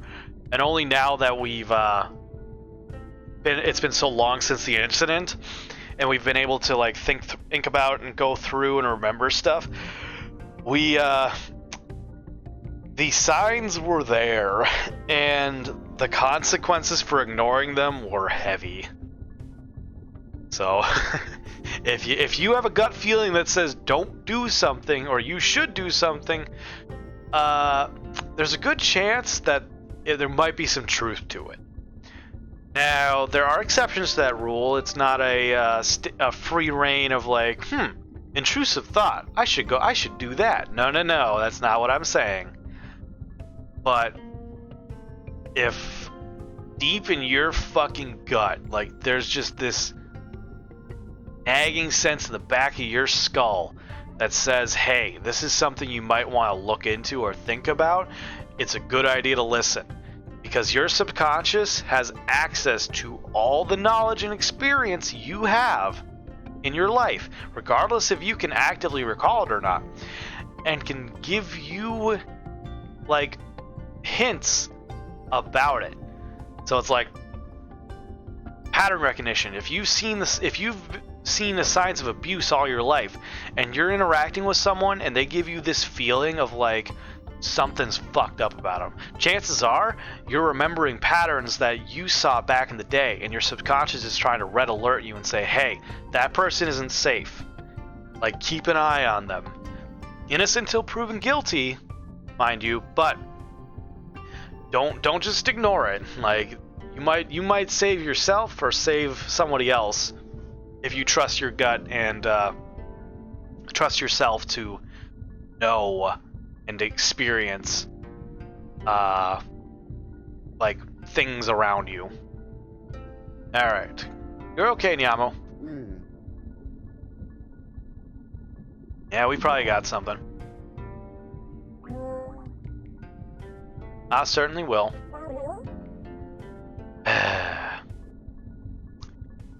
He's dead. Sorry. Like, the dead cannot influence the living in terms of, like, altering societal disasters. What they can do is give you hints. They can tell you, they can share with you information.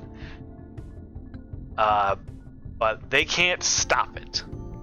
So you can, like, you know, to put this the best way, this entire society is making these statements of like, oh, we need to pray, we need to be faithful, we need to keep showing our dedication to our history and our culture, and everything will be okay. The problem is that alone is not enough. That is not what saves their community. Dave is the one who saves them.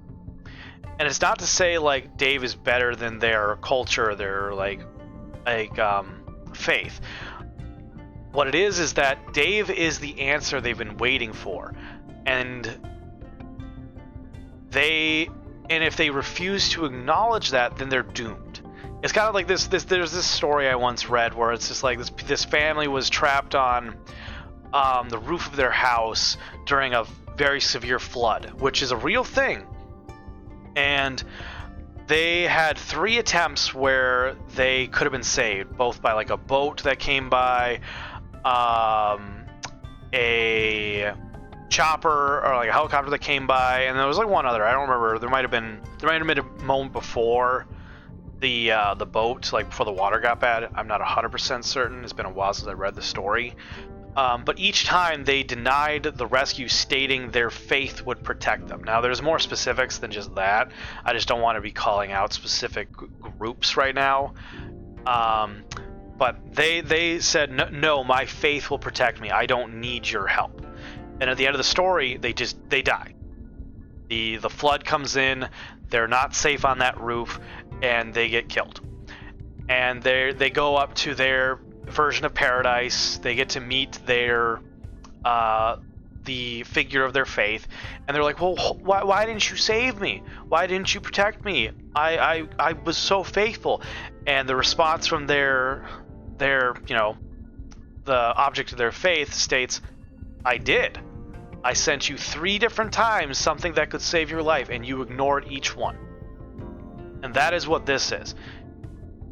The realm of spiritual cannot directly influence the material in the way we want.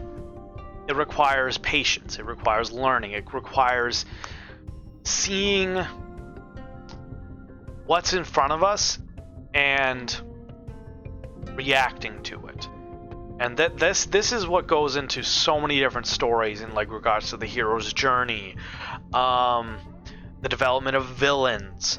It's all choices at the end of the day on how you want to interact with the world and what you expect the world to do for you.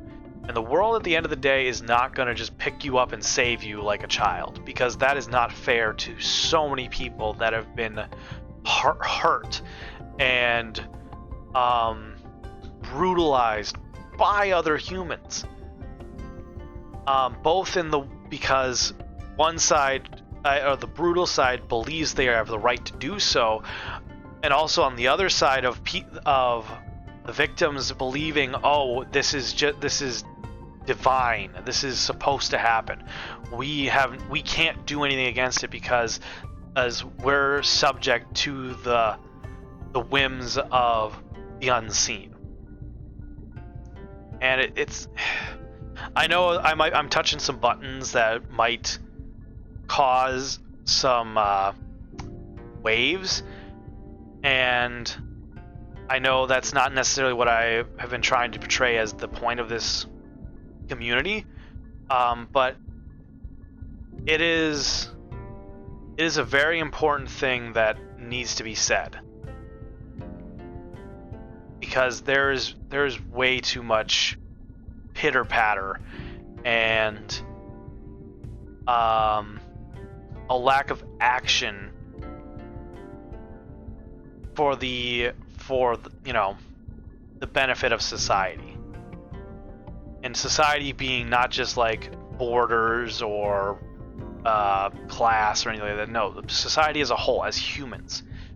All of this globe, all of human history is our history, and if we don't learn from it, then we're just gonna keep these cycles of trauma and abuse. So, sorry, another rant, but I'm on a roll today. I've been thinking about a lot of shit. So, sorry, not sorry.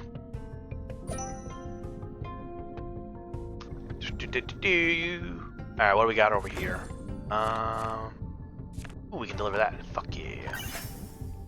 Gimme. And I still I haven't killed any of those guys yet. We'll head over here, check on the one dude. Yeah.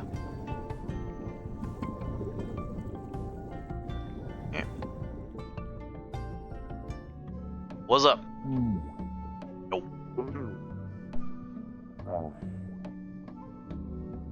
Well, that's good to hear. Uh-huh. No.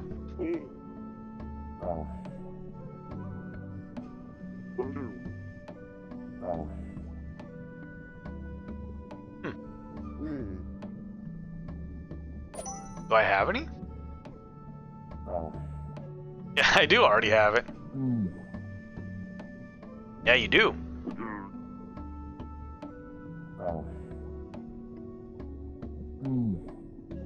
But that's not good.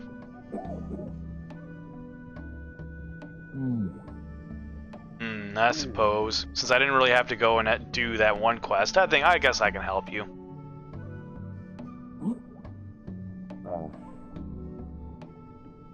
Nice to meet you, Dua. I'm Dave. Double D's. Triple D's, Divine Tree Fruit.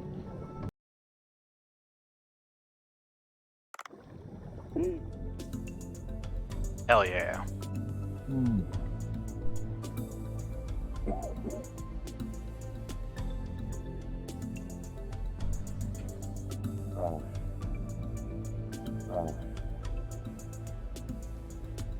Okay.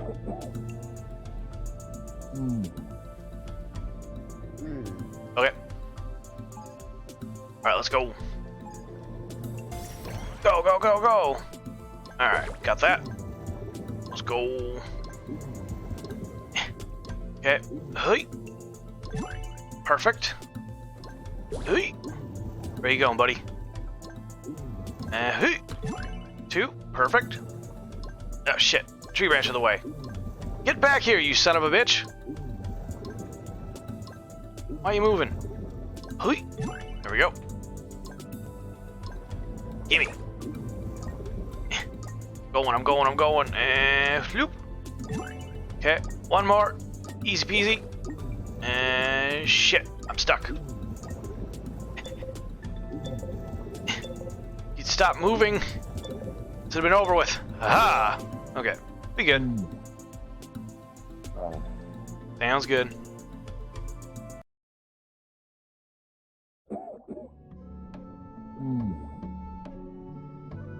Yeah, get some rest.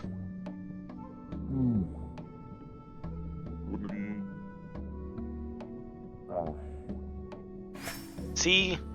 We cool. Let's roll. Boop.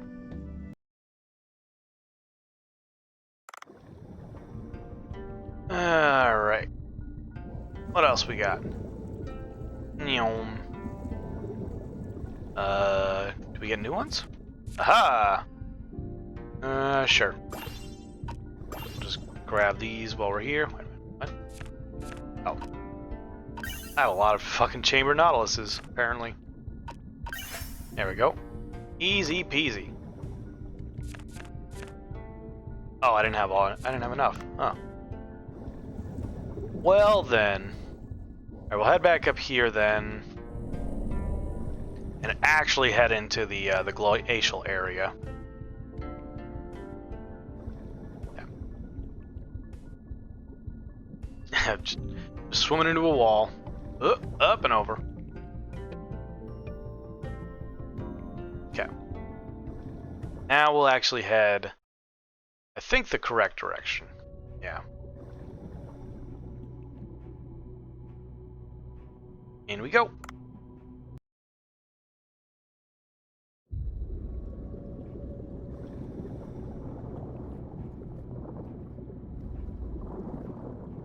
Yay, puzzles.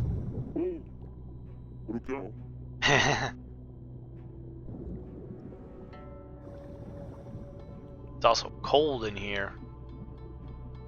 Alright, let's see. What button does this one do first? Yeah. Cool. That opens up that. This one. And we'll open up another one. Okay. So, I think I need to hit this one. There we go.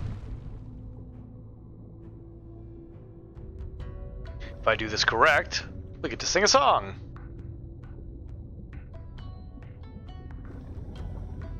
And push. I am smart. I am so smart.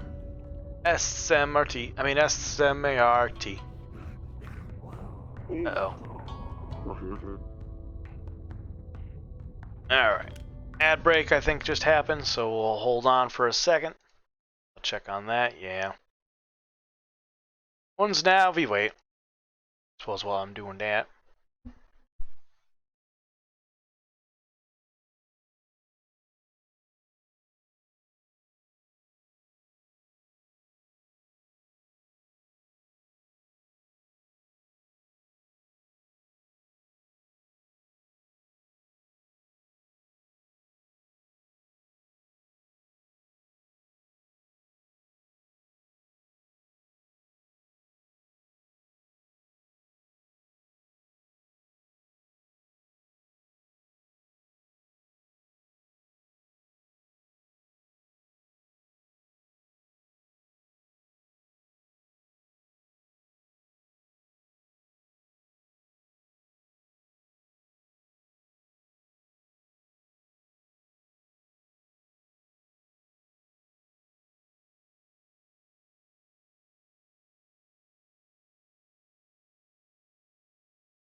So edge break should be done. I was just getting some more lurks set up. Turn that down. Back to it.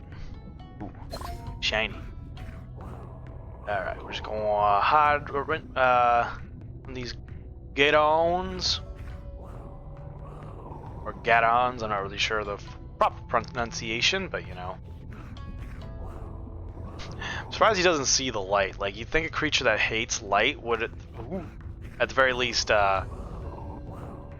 see it and be like, oh, what the fuck is that? Go on. Ho ho ho. Well, saw me. Oh no. Whoop. Didn't see nothing. I was getting gone for that fish. Uh-oh.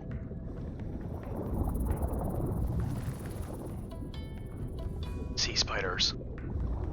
Also, I think that's a vampire squid. Yeah.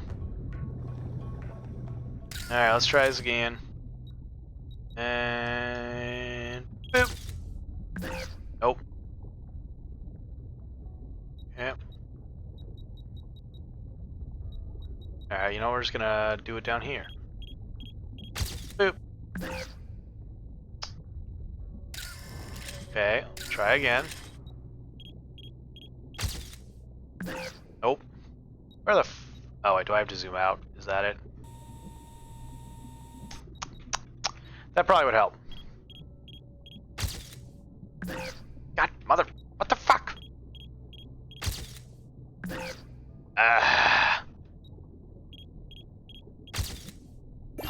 Thank you. Good lord. Okay, I want that vampire squid. Damn it, I don't have my hush gun. Sorry, little guy. I would have put you to sleep, but I don't have my hush gun anymore. And you're so cute. I feel bad.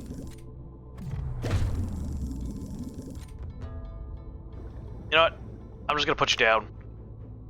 No, Ma, Yeller's my dog.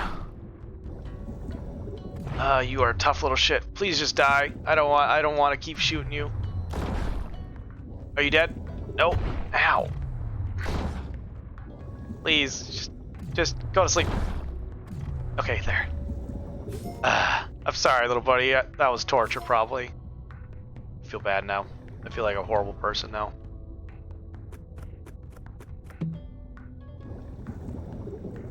So one thing about this game style, I'm just like, I usually am an animal lover. I'm not one for killing. I just gotta remind myself it is a video game. But being that this stuff does happen in real life, it really hurts.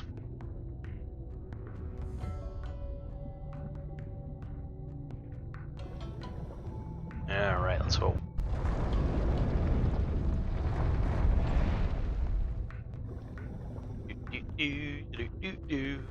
Now we're getting more complicated puzzles. Uh-oh.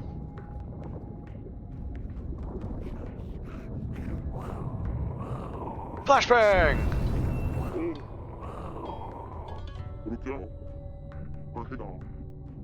Yeah, let's go.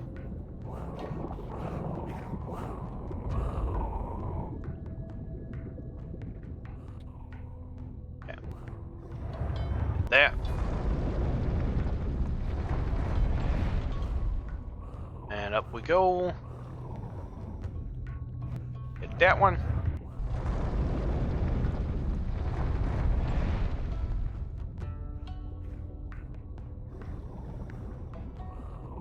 Alright. Need that chode to go down again, and then we'll flashbang him. Aha! Blind you!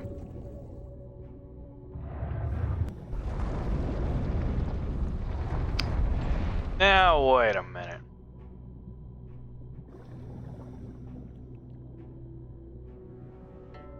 I feel like I might have messed that up. But I'm not sure. Oh. Nope. Can't get out that way.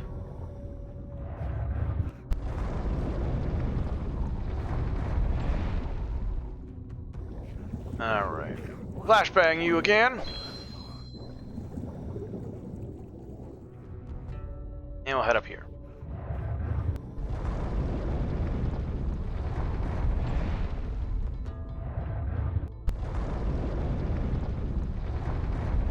There we go.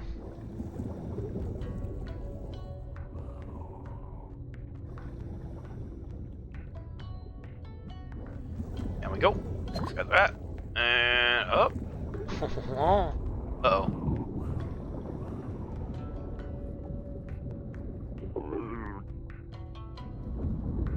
Gotta heat it up.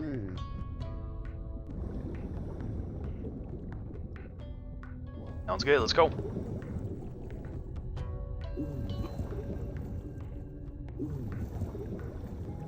Belt. There you go. I'm gonna grab the oxygen while I'm down here. There we go. I'll bring this with me. Oh, can't. That was the smart move, though.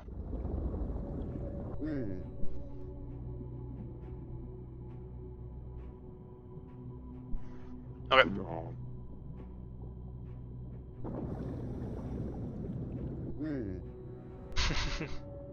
Well, that pulley thing. Genius! Yeah.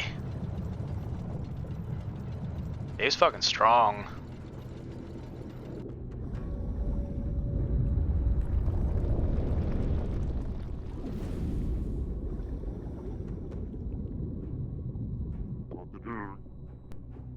Hell yeah. The only thing I'm concerned about is, now the Gaidons can just get out. There's a giant mirror there. Get this.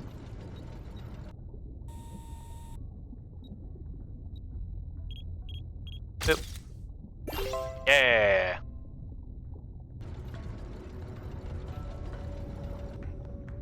Okay. Yeah, we need a divine fruit tree or something.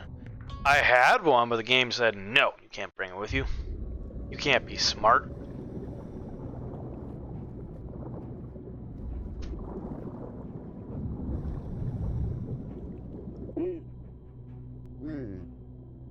Maybe. Head down and check out anything down here. Nope.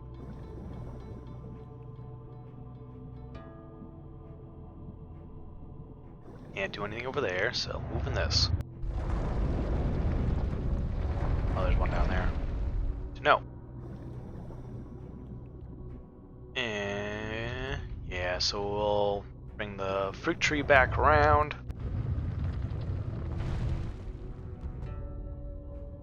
Back down we go.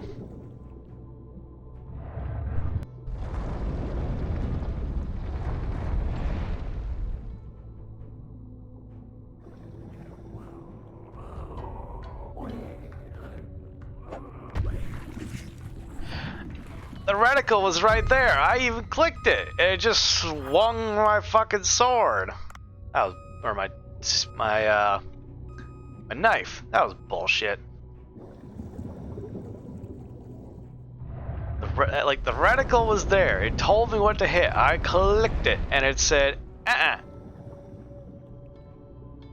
It's like, can I get a dumb ways to die in the chat, please? Because that was a dumb way to die.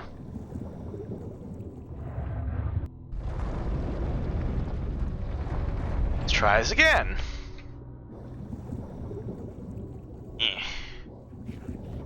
Alright, bitch. Come on.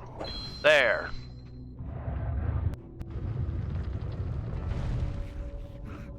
Yep. Flashbang! Eventually they would get used to it. Cool. Up we go. And now we have this thing. So... I just want to bring it down first. I'll take this. And then, hit that. Okay, good. Just in case something funky happened where I lost the divine fruit tree or something. Oh.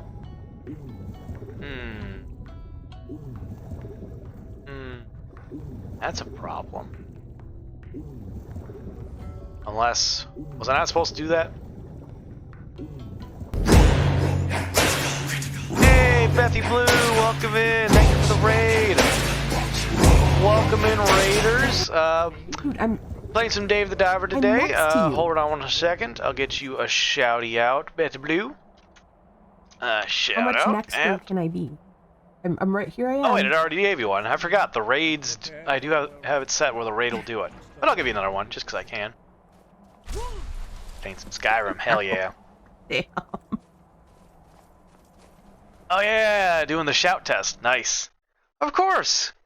Everyone gets a shout out here, but welcome in, Raiders. I am Morthos the Demon, your lovely host and shapeshifter, and today we're playing some Dave the Diver. I think this is the 3rd stream of Dave the Diver, but stream's been going well. I haven't played as much as I technically could have been playing. I've been doing a lot of rambles today and rants, as a Rocket so kindly put it, motivational speeches. I've just been kind of on a streak of just talking nonstop today, but welcome in, everybody. Good to see you too, Bethy Blue. I hope your day is going well. What were y'all streaming today? I saw you were online, but as you know, Twitch only has a limit of 3 people you can technically view at a time that counts, and if I'm only lurking, there's not really much of a point to have more than 3 up. I can't just switch around like crazy. What do I do? Because that's set up that way, and I can't activate this. Fubbernux. 1 second, I gotta see what this does. Okay, yeah, so it wouldn't have done the thing I wanted it to do anyway, but I might be able to still finagle it. So if I put it on that side, it should still go down. But played some Isaac, then Fall Guys, and Devil. Just playing all the games. Hell yeah! Also, welcome in, Crash. Good to see you as well. I'll get you a shout out as well. So that's Trash Panda. Shoes, good to see you as well. Yeah, I know Crash. Crash is amazing. I've collabed with him a couple times here in the UK. Rocket, aka Trash Panda. Trash, Can't remember his name, Trash. Crash is awesome. I like songs with a lot of silence in them.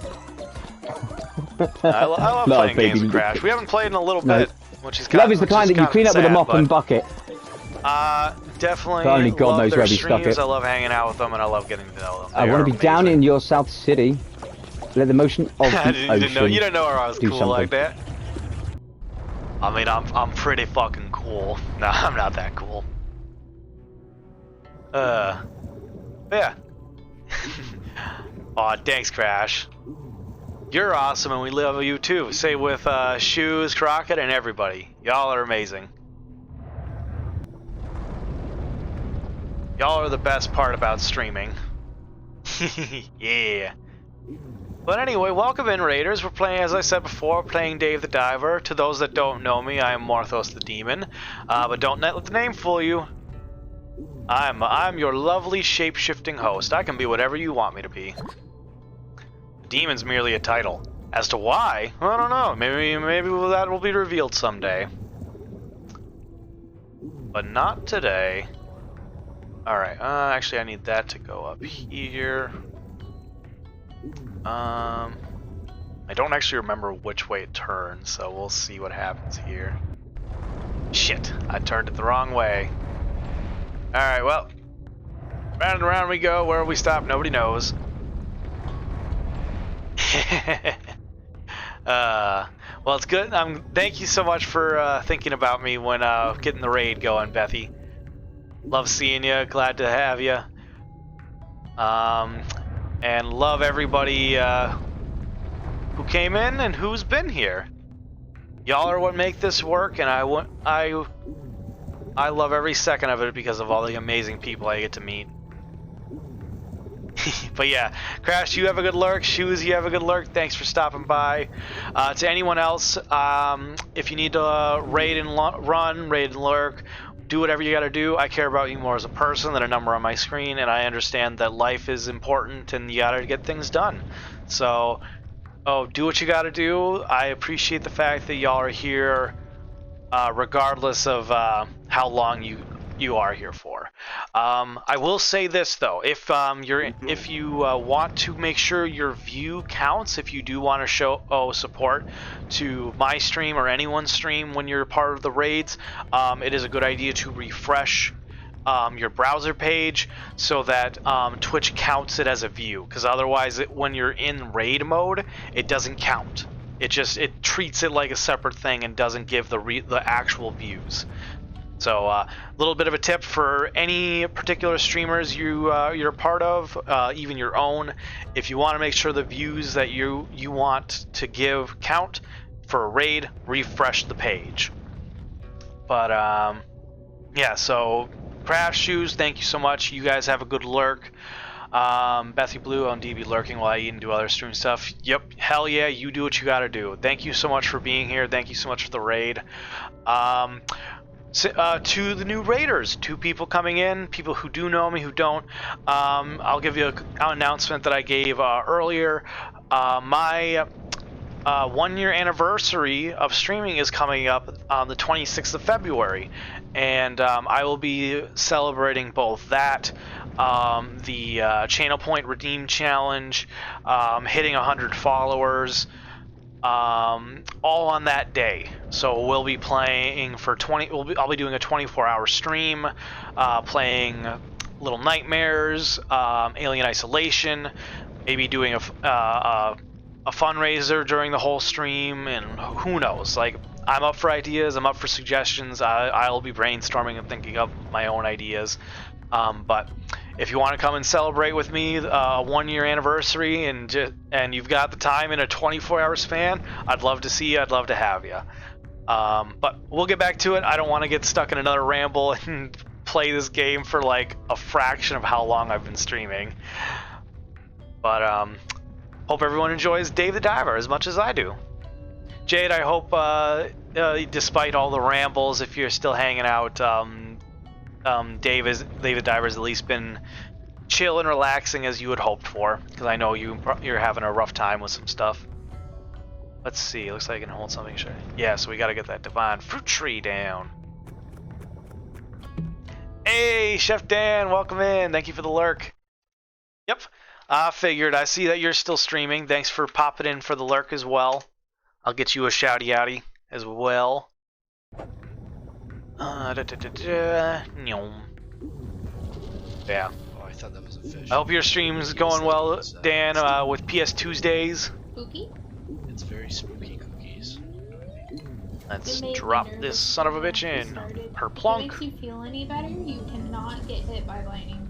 That does make me feel better. Yeah. Does the irrational part of my brain believe you? Oh, No. never mind. I thought I was gonna fire a laser. I was wrong. Fine.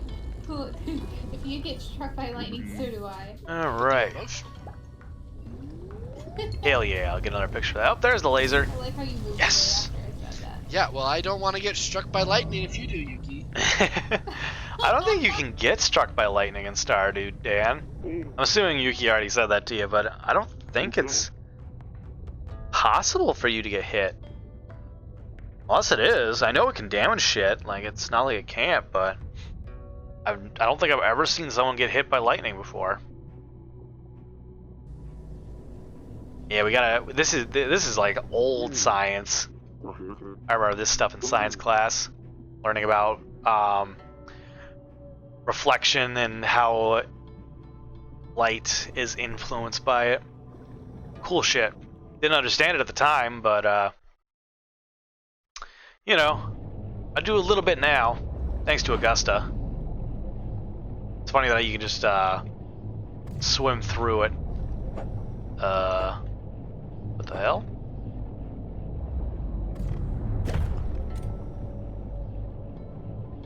I miss something? Am I crazy?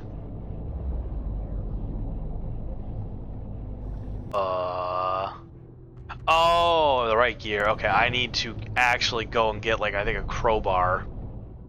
And even right there, it says, talk to Cobra if I had just been paying attention. You know, you learn a lot when you pay attention, and I need to remind myself to do that. Alright, yeah, we're heading down. Action. I start swimming in a direction trying to just, like, cover distance and use that opportunity to look at my other screen, but I always forget to check where I'm going and I run into shit. And then I'm just sitting there like a goof, just Why is this still flashing? Oh. Sure. I have one left. Okay. So, we're gonna go out and do some fishing, get more jellyfish for this evening, and then we're gonna head up and we'll do the sushi restaurant. Yeah, there's a reason why after 3 episodes we've only completed 15 days, and despite completing 10 days on the first episode. So much stuff to do, and Morthos just won't shut the fuck up. And I don't intend to change that. You. I'm picking a fight with you. Pop. Yeah, that's right. Nope, I don't want to go in there. Pop. That's right. Ick. Nah. I will at least destroy it. Destroy it! Cast it into the fire! Grab you. Got a sneeze coming.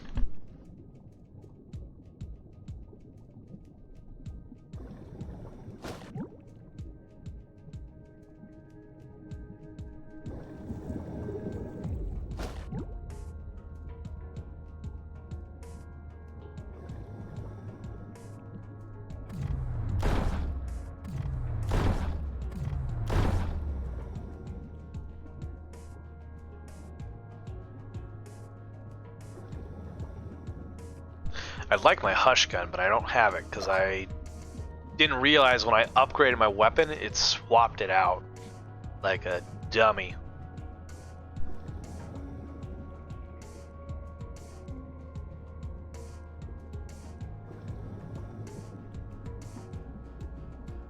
Oh yeah, as a reminder, and I can repost it if anyone wants, I have a Discord. I posted the link earlier. It should be the secondary one, so if anyone who has yet to join the Discord and participated in the channel or the Insight Challenge, or just wants to be a part of the community to keep in touch with me or other people involved, feel free to join. I currently have a vote up for the game to be played as a reward for achieving that channel point. Oh, you son of a bitch. No, you don't. And currently we're at a tie of 2-2 for Little Nightmares and Alien Isolation, which currently I intend, as I said earlier, tend to play as the content for the part of that 24-hour stream. Because 24 hours is a long-ass time, and playing the same game that entire time is not only going to drive me fucking insane, but I'd probably assume probably pretty boring for anyone watching. So to avoid that, we'll have a few games to do, and, you know, I'll start after structure a plan of action as far as, like, okay, we'll do this at this time, all that fun stuff. I can kill you, I'm gonna drop a rock on your head. Excuse me.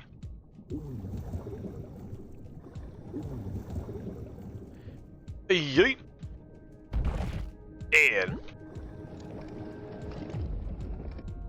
get some bones, flask, and all sorts of stuff. Sure, I'll have a shovel. So can I just drop on enemies now? Is that my power? Like, can I do this? Aw. Alright, I just want to try it. Haha! Okay, yep, he can still hurt me. Alright, I'm bored. Ow!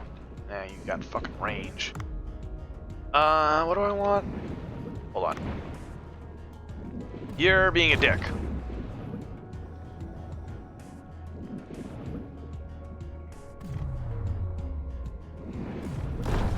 There we go. Okay, so that's a lightning tip 3. What do I have instead? You know what? I'm gonna take the lightning because that's actually quite useful. Oh, I need a pickaxe. Lightning's a good chain reaction thing. Punk, punk, punk.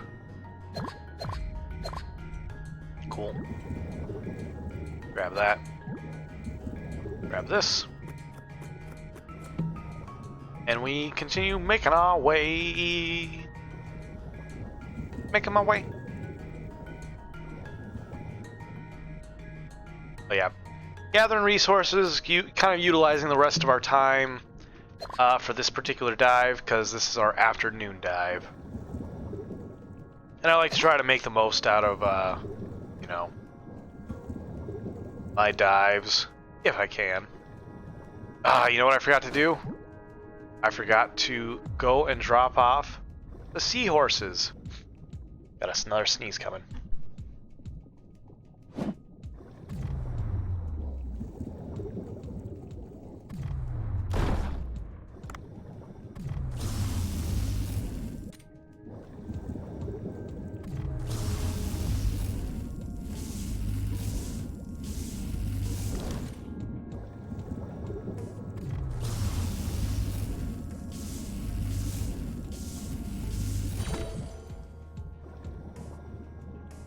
Alright.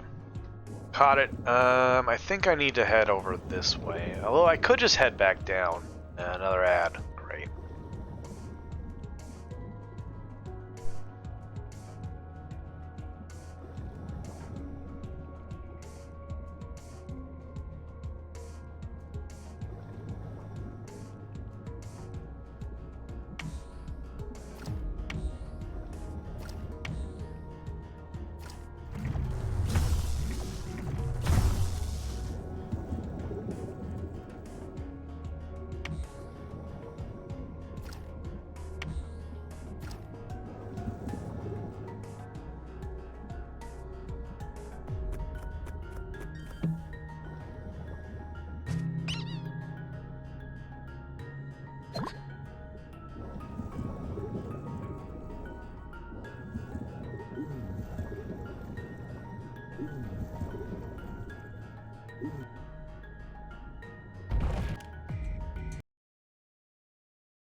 Okay, we should be back now from the ad break. Sorry about that. I just kind of continued forward a little bit since I am more or less trying to just...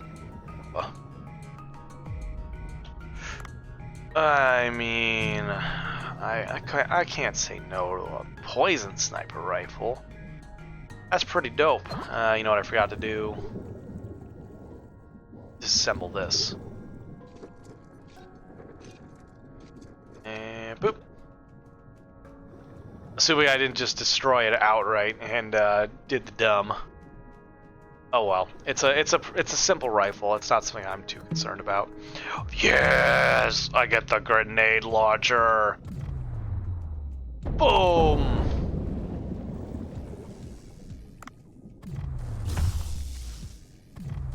Yeah, fucking grenade launcher. I'm so happy.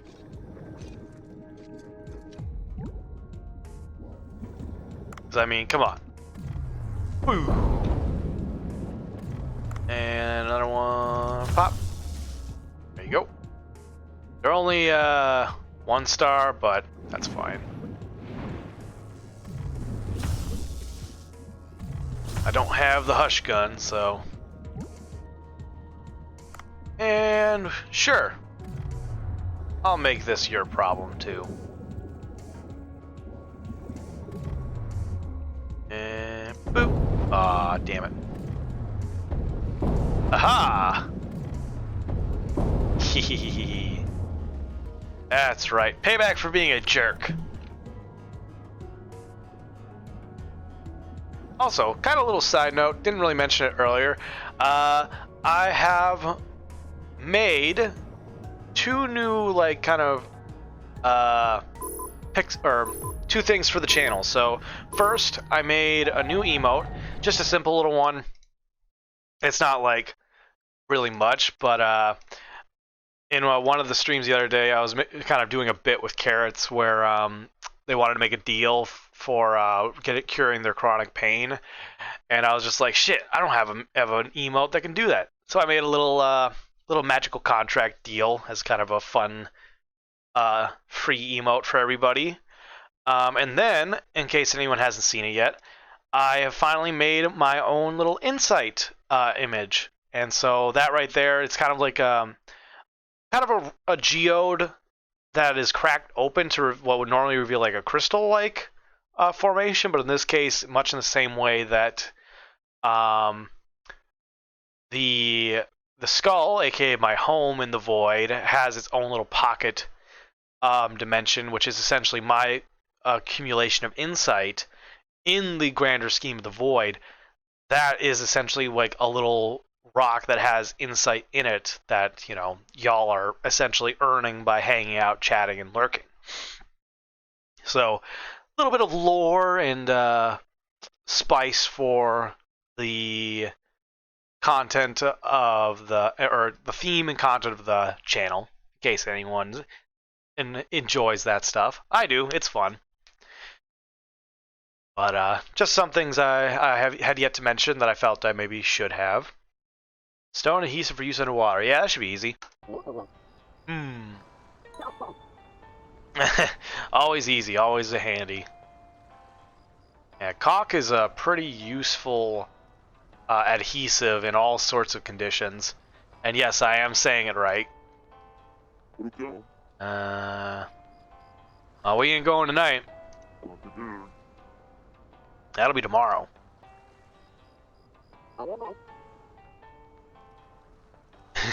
Just catching up on all sorts of stuff.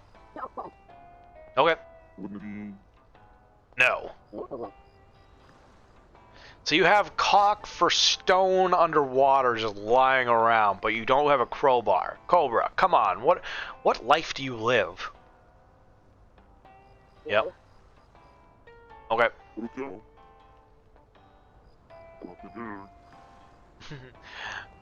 Is it? I don't know. Okay.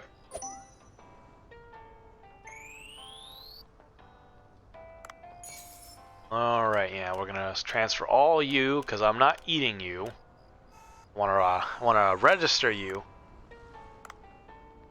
Okay, cool. Jellyfishing, jellyfishing, jellyfishing! Okay. Cobra, I have stuff I want to sell to you. Shit! I did it again! Should have done this earlier. Damn it.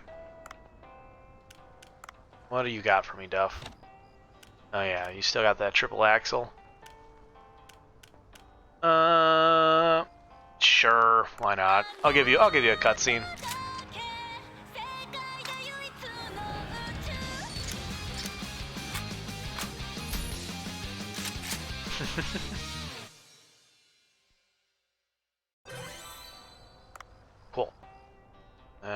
back out of this. I'm gonna make sure I swap out my shit before I, you know, go back to the restaurant, just because I don't want to forget tomorrow.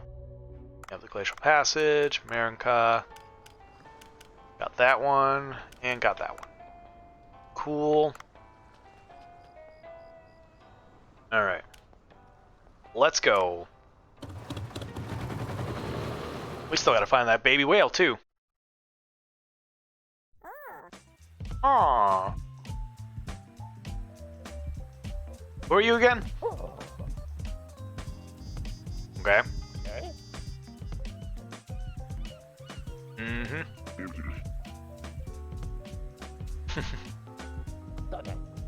Pancho's always on point with this stuff. Damn right.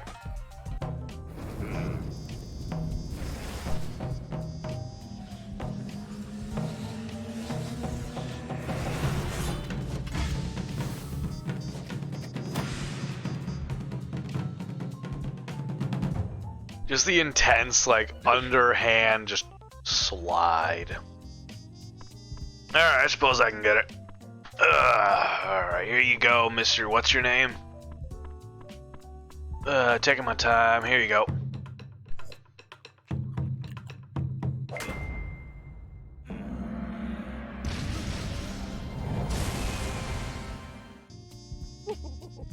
Yeah, explosions. That's all he's got on the brain.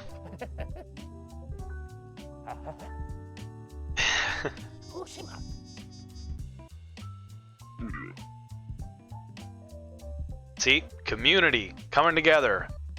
Bringing each other's individual skills for the betterment of all.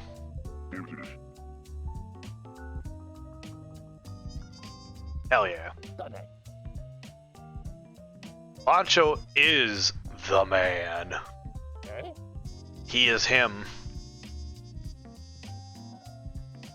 I'm sure that would go over swimmingly. Ha!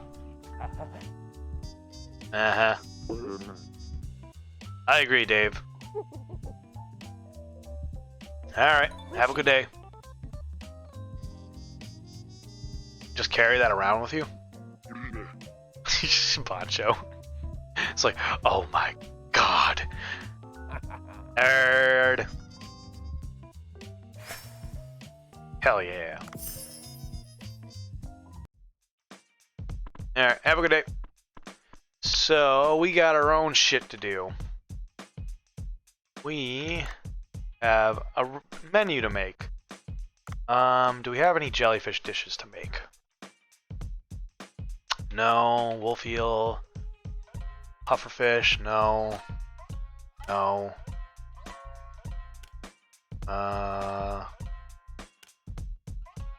No. Okay. Don't need any of those. Alrighty, let's get to work. We got jellyfish for days. That would still leave us with 10. And this is oh man, now I gotta really think. I'm gonna not enhance. I do not have a lot of you. That's sad. Okay, so you are gonna go on. I'm gonna start with 1. And I'm gonna auto supply you, and then you are just gonna go straight on, no questions asked. It sucks because I only have the 2 things, because I don't think I have any other ones. Yeah. Oh, well, I did. See, I knew it. I knew there was some more jellyfish. Why haven't I seen them? 50 to 130. 0 to 50. I have not seen a single jellyfish up top out in the 0 to 50 range. Where the fuck have they been? Alright, we'll just go through and do some enhancements. Oh yeah, this is my favorite one.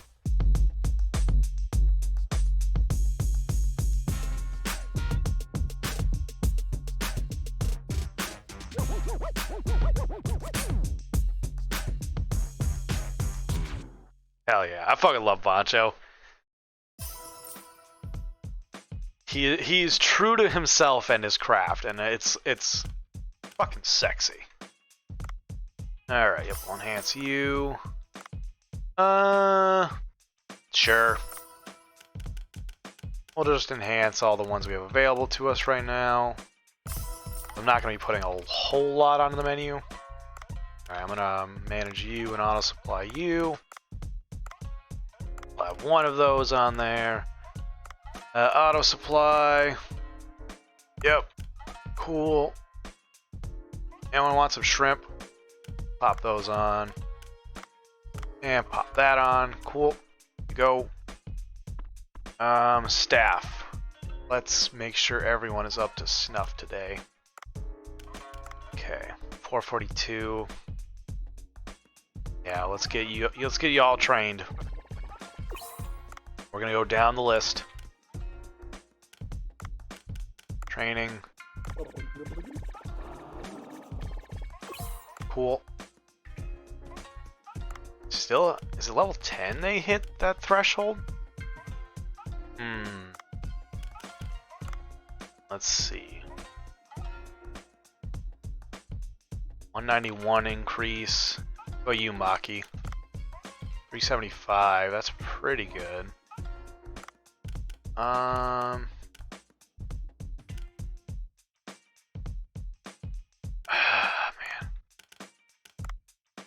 I feel like I should at least focus one of you to see if I can get you to your next skill. Always gets tips. What is yours?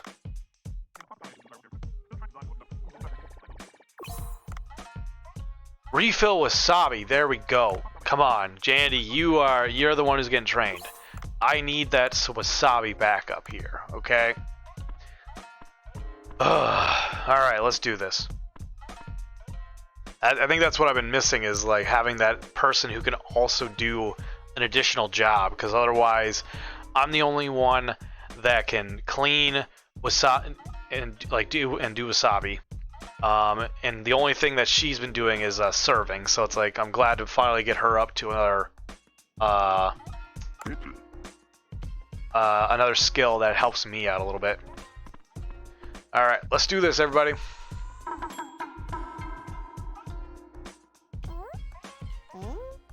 Irashaimase! Hajimemashite!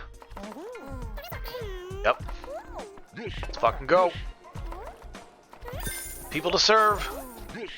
Yep. Alright, we've already got 1 empty, 2 empty, that's fine.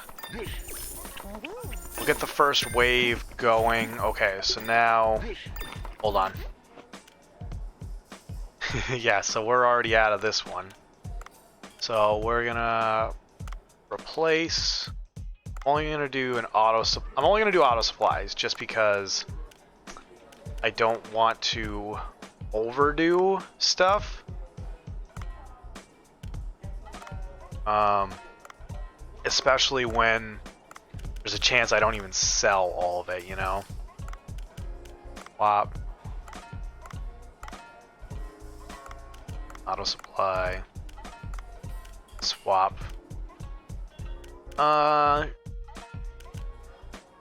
Sure, we'll just pop the blue tang on there for the purposes of having it be a good quantity to supply. Okay. Let's go. Alright, wasabi's getting low. I'm gonna head over there. Oh no, actually, shit. Yep, this is the problem. This is the problem with the fucking, shit, is, people come in and get mad about this. And there's only so much I can fucking do in terms of speed of cleaning up in comparison to everything else. Okay.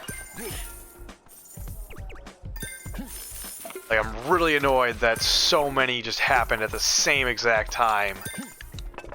And, caused a lot of bad, responses. Yep, there we go.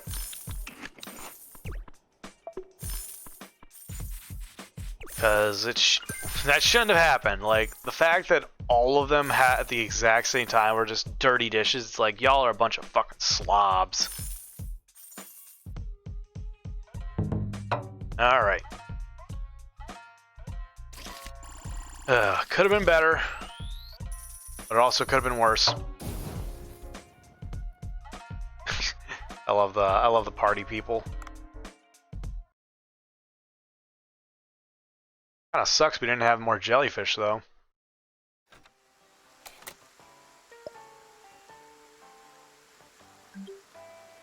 Okay. You! First and foremost, I need to sell some junk to you. And by junk, I mean priceless artifacts. I don't need them. Nope. Let's get rid of all of them. Or at least all that we don't, that's sellable, you know? I'm glad they at least tell you what's sellable and what's not. Or at least what's supposed to be sold. Hooksta. Good fireworks. Yeah, I felt bad killing it.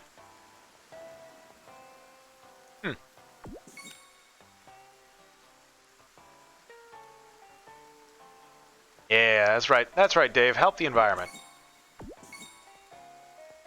Oh, I sold one of those.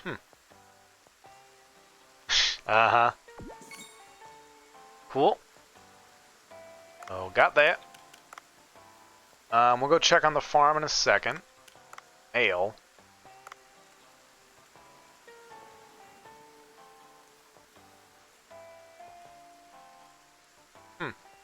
Weird. Okay, let's head to the farm.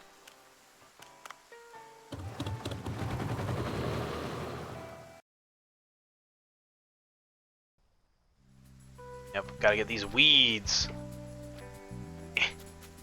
Get that. Get out of here, weeds. There. Can we upgrade yet, or no? No. No. I recognize that reference. Okay, we'll check on the fish. And then I think I'm going to take a quick 3-minute break after this, because I just have to go to the bathroom. Check to see how Gus is doing. We're going to be having homemade enchiladas tonight. And I am excited for that. Alright. So we got a lot of blue tang growing. I'm just going to start selling these. Sell.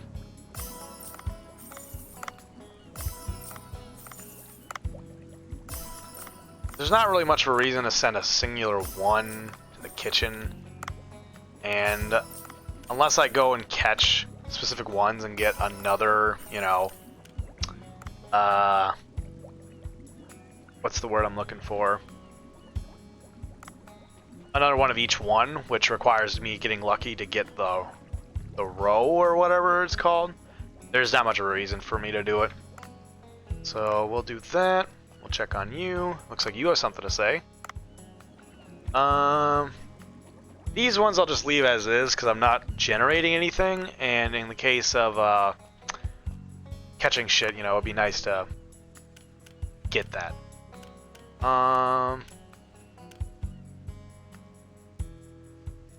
Sure, I'll purchase that one. I don't want to purchase all of them because I don't want to like burn through all my money.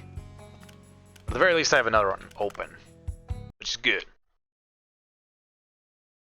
Yeah. So back at the boat, we're gonna take a quick break.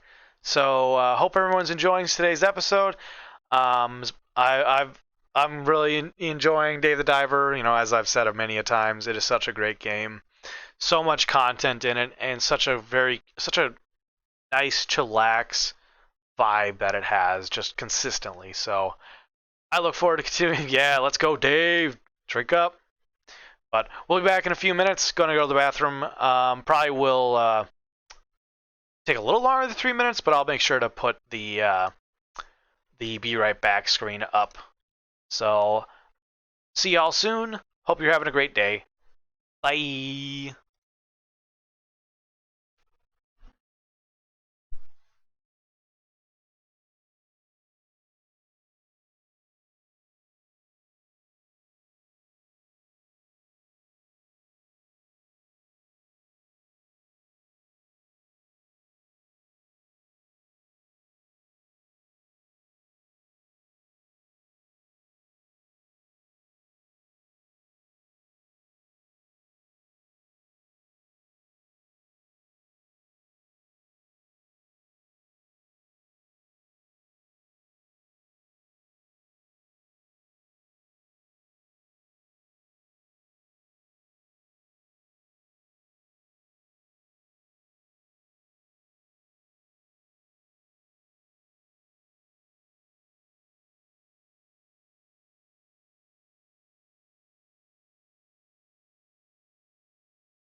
Okie dokie. I have returned. We'll get that transitioned.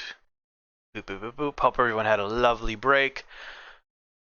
We'll be going for about another hour or so. I'll be making, starting to make the enchiladas with Augusta around 9 o'clock.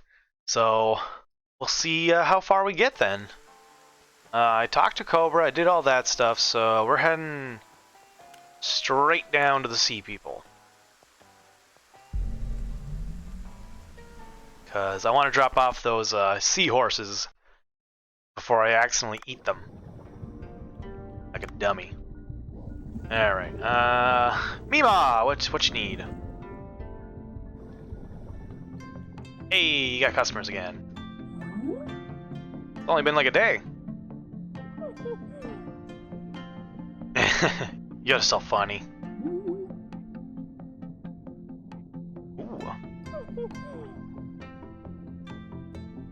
That's cool.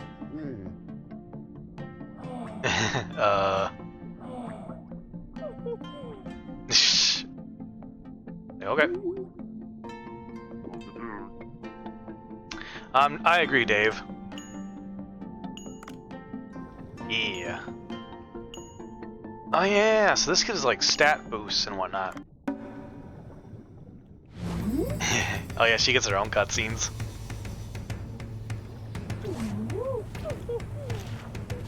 Yeah, Mima. Hell yeah. We do not disrespect good cooking. Yep, so food effect disappears once you leave the water. Okay. Good shit.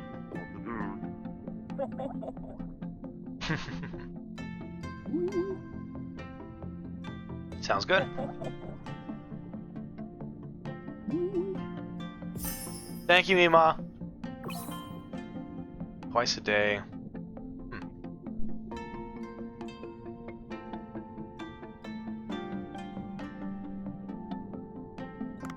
Sweetness.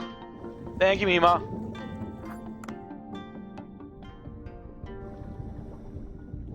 You know, I'm just gonna call the beluga, just to have. So cute. Wee. Nyom. Alright.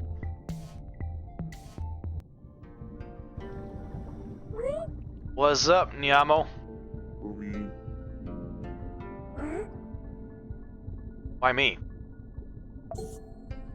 Alright. Let's do this. Shh.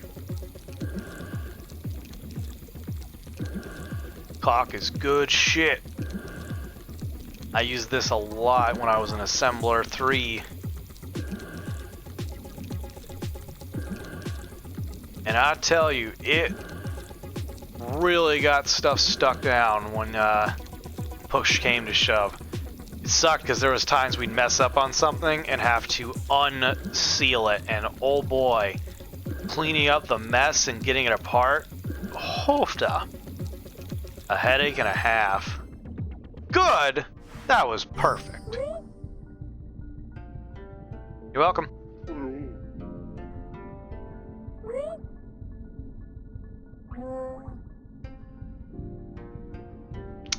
Yeah, shit's happening in the real world.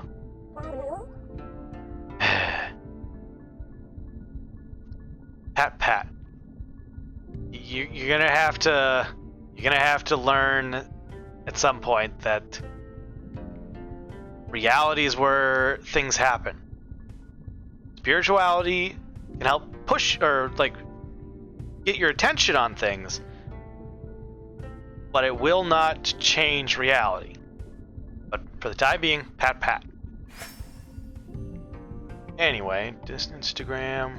What does... Oh, Augusta's sending me Instagram videos now. Normally we're talking on TikTok. Alright, so we got that done. Let's roll.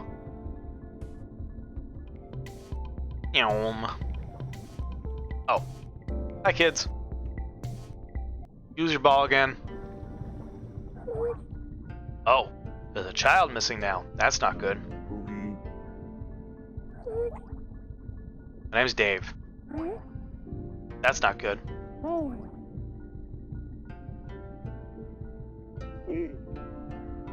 But those are real.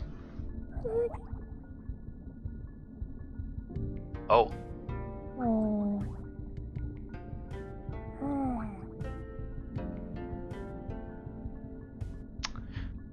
I mean, curiosity is truly what makes the world go round. It's just a matter of if you can survive the consequences or not, if there are any.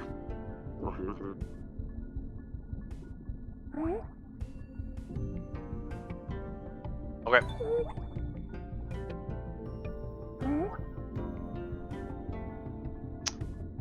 I mean, yes, but Tenzin could also go save her. I've seen quite a few of those, actually, so I'm not sure which specific one they're referring to. Okay, I need to make sure I do not forget to drop off my seahorses. Alright. You. Registration. So, yeah, we're not going to do all of them. So, get you in, get you in, get you in.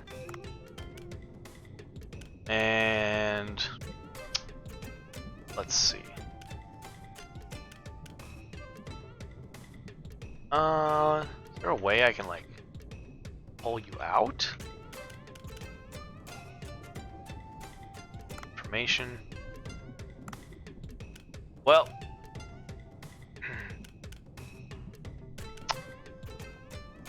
what does replace mean?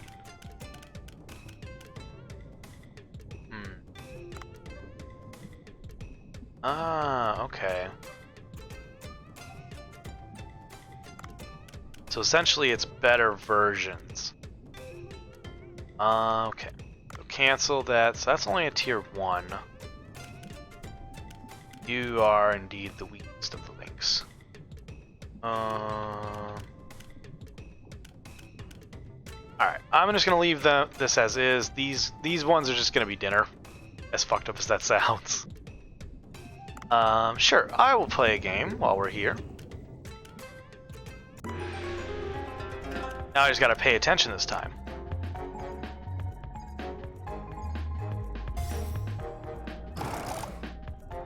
It's this one. Okay.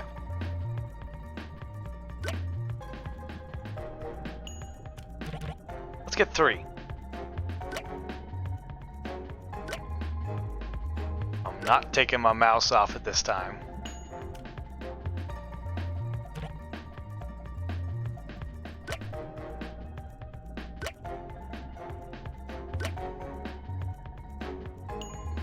Okay, so if I do 3 there, he does 3, 2 there. I'm gonna do 2. Just to see how he navigates.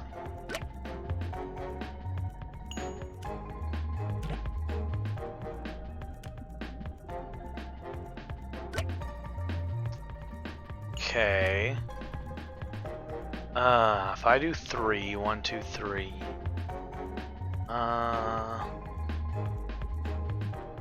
Oh man, I think I screwed myself here. I think I screwed myself. Because he can do 3 and I have to do 1, so I'm gonna risk it. I'm gonna go for that 1 and see if he's smart enough to do 3. Cool.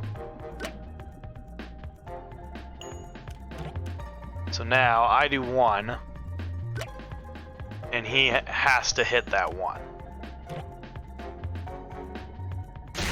Jump! Haha!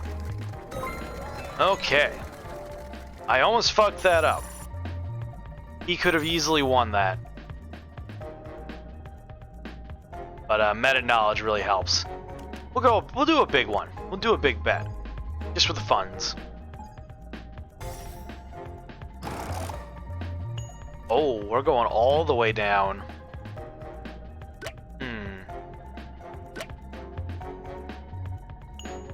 Yeah, we're just gonna go straight 3.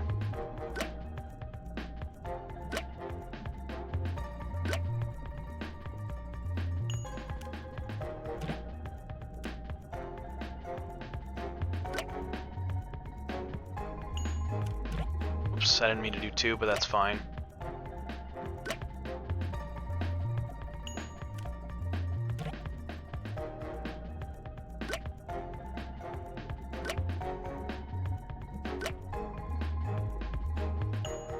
Alright, so we got 3, 3, and 2.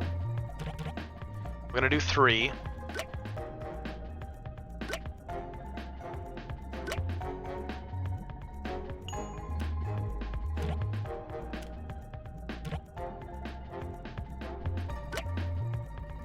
So 2, perfect. So if I do 3, should be straight up to it. Easy finger chomp for him.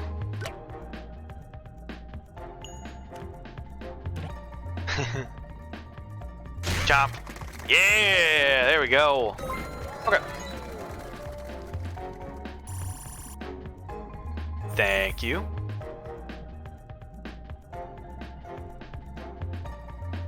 Okay. I have done the thing I wanted to do now. And we'll go swimming. Whee!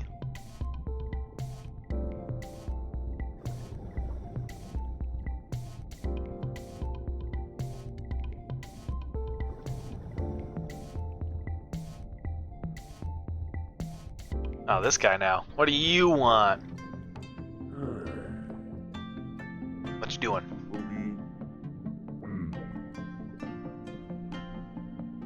Okay.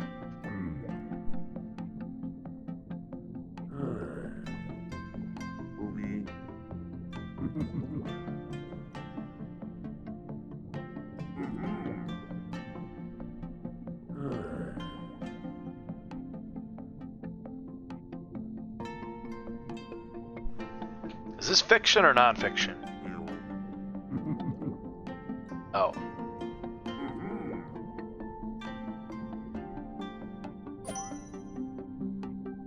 Okay. Okay.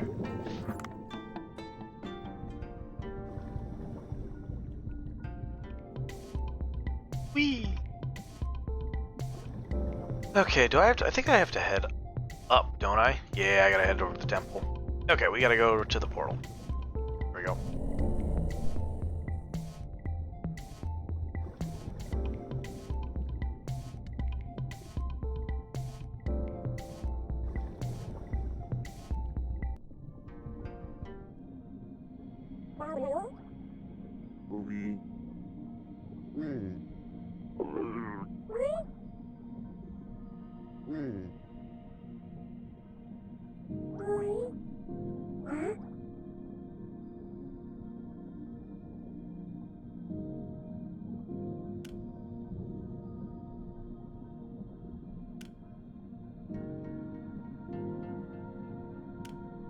I mean, I'm personally interested in the middle one, but I think if I remember correctly, it was something about fighting monsters.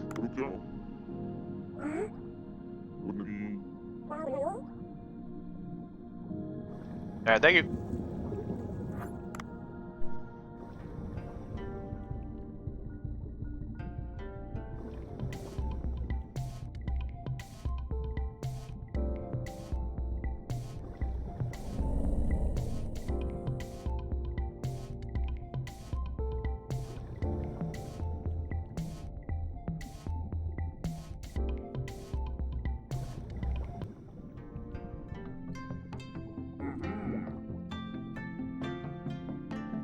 Clearly wasn't it. You're welcome. There was a really nice book about some lovely sea people. Have you ever read that one before? Yeah, is that your preferred relaxation there, cousin.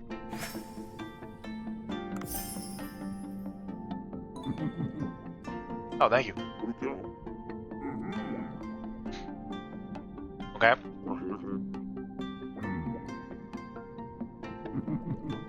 Okay. Thank you.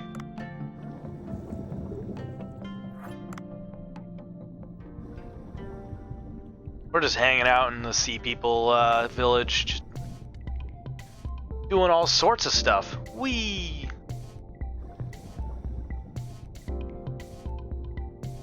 Now we still have to find the one kid. And up we go. Whoa! What's up?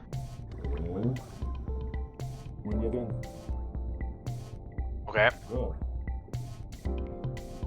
Well, that's rude.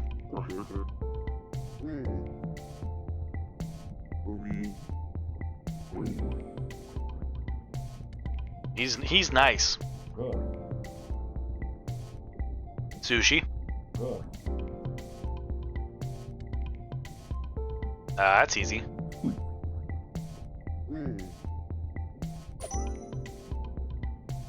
Alright. See you later. Yum. Now then, I have no idea where Morrow is. I don't know why I keep wanting to say Mole. Probably doesn't help that Mole is one of the few survivors of the most recent events in the Adventures of Sven and Morthos. For those that were there, you know what I'm talking about. For those that don't, shit hit the fan in Baldur's Gate 3 in Act 2, and a lot of people died. I didn't want a lot of people to die, but a lot of people died.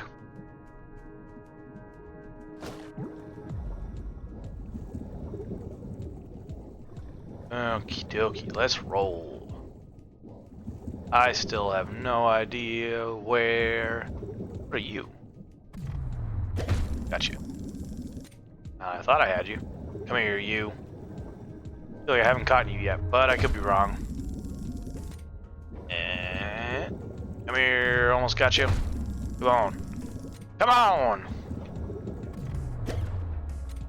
You're a small fish with a fucking harpoon in you. You should not be able to escape this much.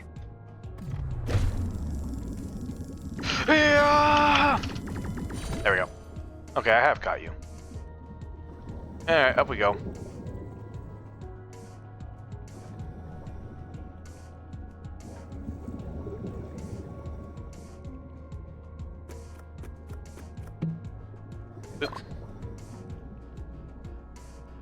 Yeah, I tell you what, even despite the fact that so many people fucking died because of a mess up that happened, I'm still excited for the Adventures of Sven and Morthos. Ooh. Because Sven, or that particular series, is the first large series I did starting this, or like starting this channel up again, I should say, considering I did start last year, but in between that 6-month hiatus, Baldur's Gate 3 was kind of like my startup game to get me back into streaming. Yeah?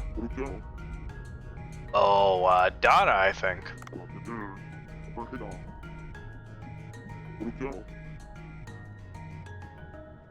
Yeah, probably a good idea. Come here, you beautiful turtle. Oh, feeding time.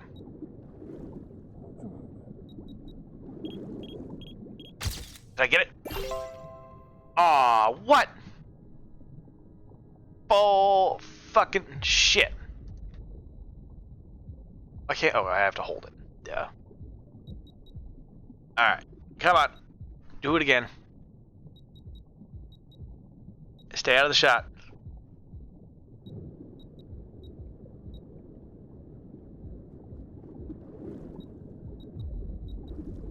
Come on. What? He's not in it! What does. Do mine eyes deceive me? They do not. I am calling shenanigans here. I'm gonna clip that because shenanigans. That is a bullshit. Sushi was not in that. So, fuck you and your picky ass rules game.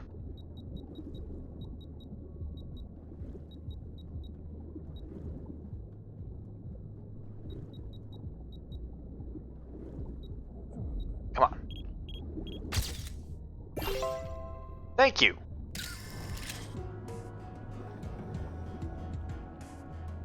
That was some bullshit.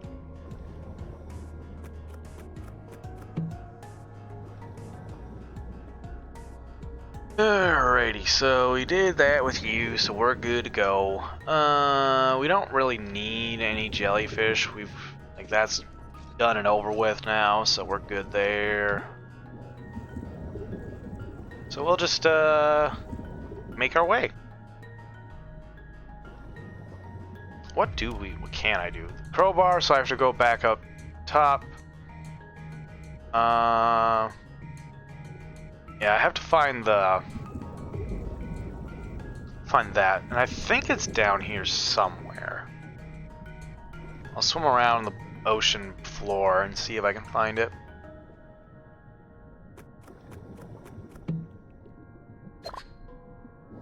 Narratively, we're not doing much, but missions-wise, we're doing a lot. Nah.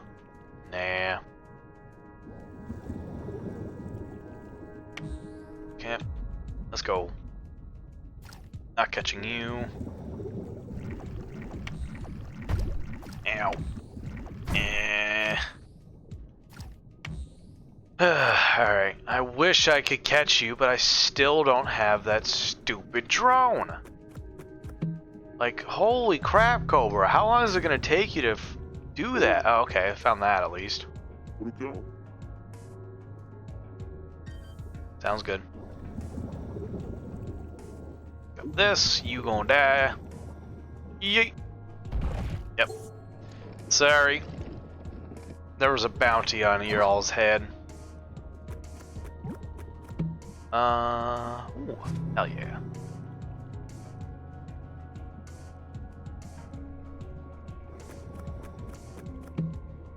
Grab that. So, okay, here it is. Heading up. That guy's minding his own business, so I'm not gonna bother him. I don't care about the people. I don't care about the pickaxe right now. There we are. Oh. Well, excuse me. I suppose I did need the pickaxe. Thank you. Cha! Cha! Easy.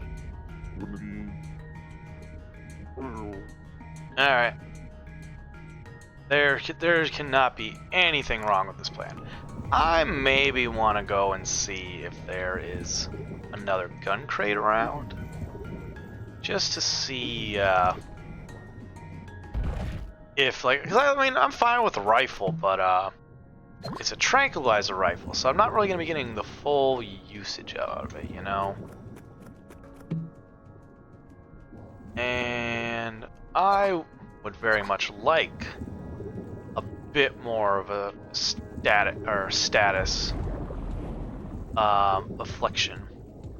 What do we got? What do we got? What do we got? Get something good. Come on. Ooh, man. You know, I really can't say no. Is there any ammo around? Yes, there is. Eat shit, bitch. Oh, I'm low on oxygen? Why am I low on oxygen?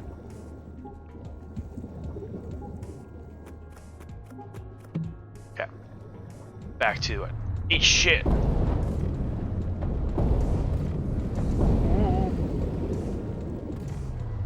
Another one. Haha! That's right. Who's your daddy?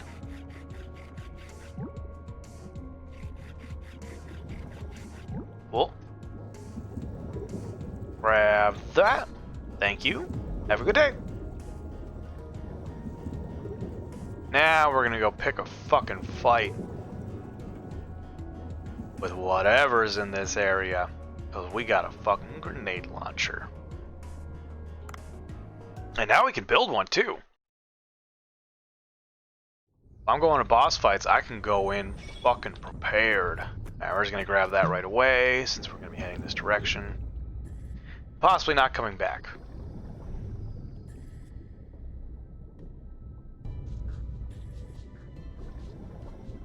Soundtrack. Hello? Or as they would hear.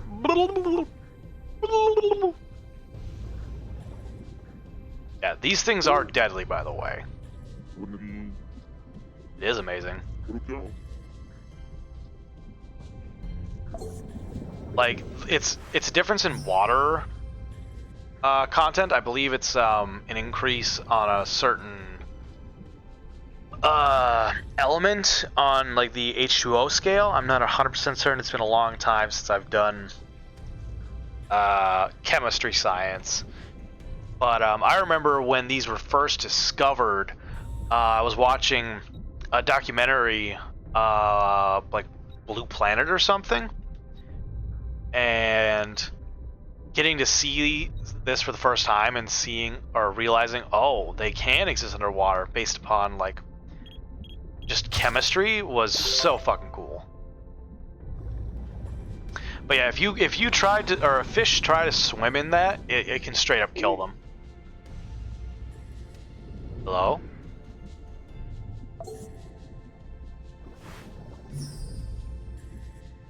Kind of like how if we get too much oxygen, so you know, like there's a difference between oxygen and air. Like, have you ever seen the game No Game No, or not seen the game, seen the anime No Game No Life? There's a moment in there where it kind of talks about that, where they're doing this game where if they say something and it doesn't exist, it disappears, and if it doesn't exist, it will appear, or something like that. Why do you seem happy when you're being harassed by this thing? Like, yes, I am here to rescue you, but I feel like the severity of this is not fully made its way into your realization. Which, I mean, you know, it's a survival instinct in and of itself, but that's a goblin shark. Hi.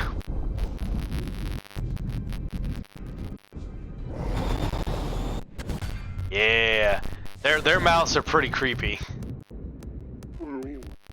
Well, I got a grenade launcher, but it was not on the grenade launcher for some dumb reason. Go away. Pop. You moved further than I was hoping. But pop.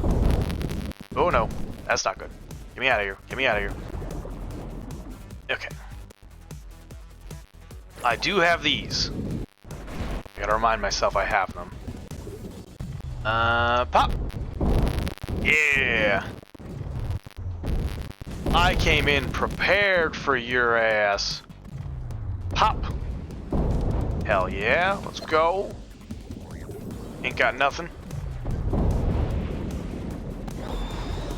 Yeah, you mad now? Are you mad? Whoop. And woo. And boop. Right in the tail. And pop shot. And pop shot. Wow. Ooh. Oh shit. Okay, we good. Oh fuck. I just assassinated this bitch. Let's go, Dave. Alright. Hell yeah. Don't mind me, I'm just gonna harvest this. Nice. Alright, how you doing, kid? We're fine, Dave. You're welcome. What's wrong with that? No one said exactly why it's dangerous. Like, it's got, cause this is important knowledge to know, like, hey, it's dangerous because there's a fucking goblin shark there that could kill you. It's like, oh. Instead of, like, don't go there. Because guess what? The kid's gonna go there. Because if they don't know that it's like, there are consequences to it, outside of just, you know, getting in trouble, like, they're not gonna understand. Common sense is not common.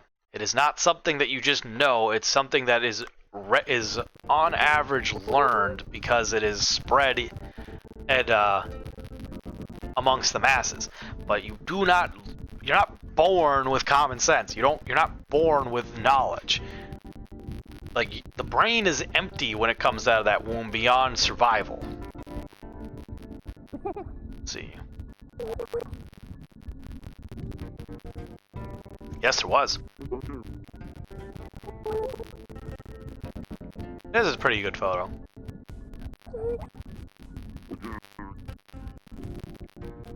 Yes, there were, but I killed it. Yeah, Morrow. Well, no, you can leave the village, but don't go by yourself and be dumb. Let's see. Messaging me. My lovely partner is messaging me. Sending me pictures of our kitty cat snoring like a fucking engine. Okay, so that's done. Got that. Receive a reward for that. Cool. Still haven't finished these up. I thought I caught another one of those though. Guess not. Okay. We're almost full up on stuff, but I'm gonna discard you because you're just 1 star. Same with you. I don't really need you. Yeah, we'll go out and go fishing because it looks like we're running low on ingredients. Because I have not been fishing that much. I've been doing more story-based stuff than fishing.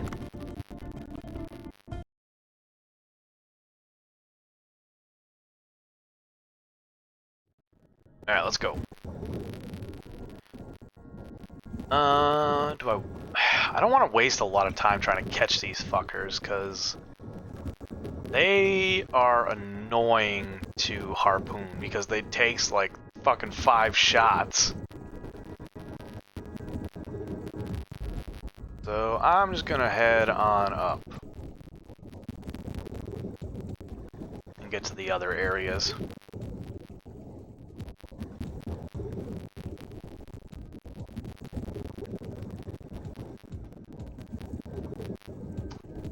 Is there another great mouth shark here?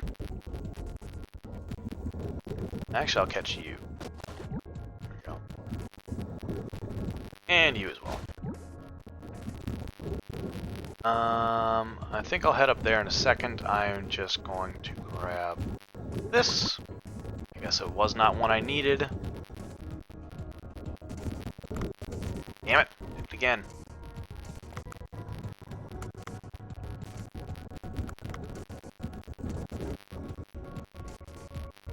And boop.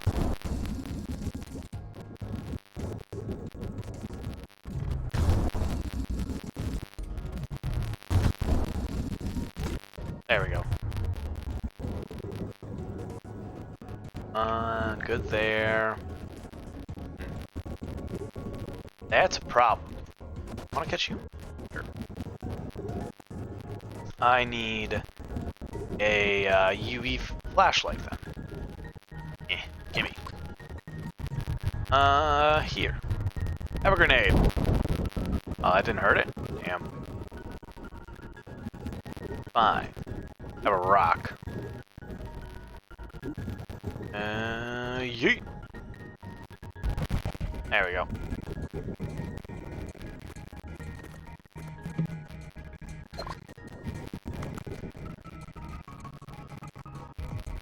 That'll give some the less predatory fish food then.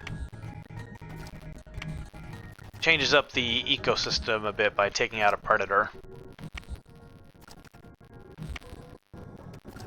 Should humans be doing that to such a degree? Probably not. But we are a part of nature as well, and so when it comes to influencing our environments, be it hunting, protection, or whatever, like, nature will put the items to good use so long as we don't get in the way of it. We need oxygen. That's not good. Like, on my property prior to everything that happened, me and Augusta have been working very hard on our garden and our outdoors sections of the property. So, you know, we were working on the interior of the house too because that was shit, but we also spent a lot of time working on the exterior. And we had influenced the property so much for the better that wildlife that had not been seen on the property in a long ass time was coming back in droves. Like, our neighbor had regularly told, oh shit, this is not a good idea. My partner Augusta, how he had not seen rabbits or deer or squirrels or any of those kind of creatures around our properties in years. And then when we came in after a couple years of being there, like, they were popping out in droves. And it was amazing to see, and it hurt so much when like, when that storm hit. It was the end of August, I think, or the beginning of August. I can't really remember.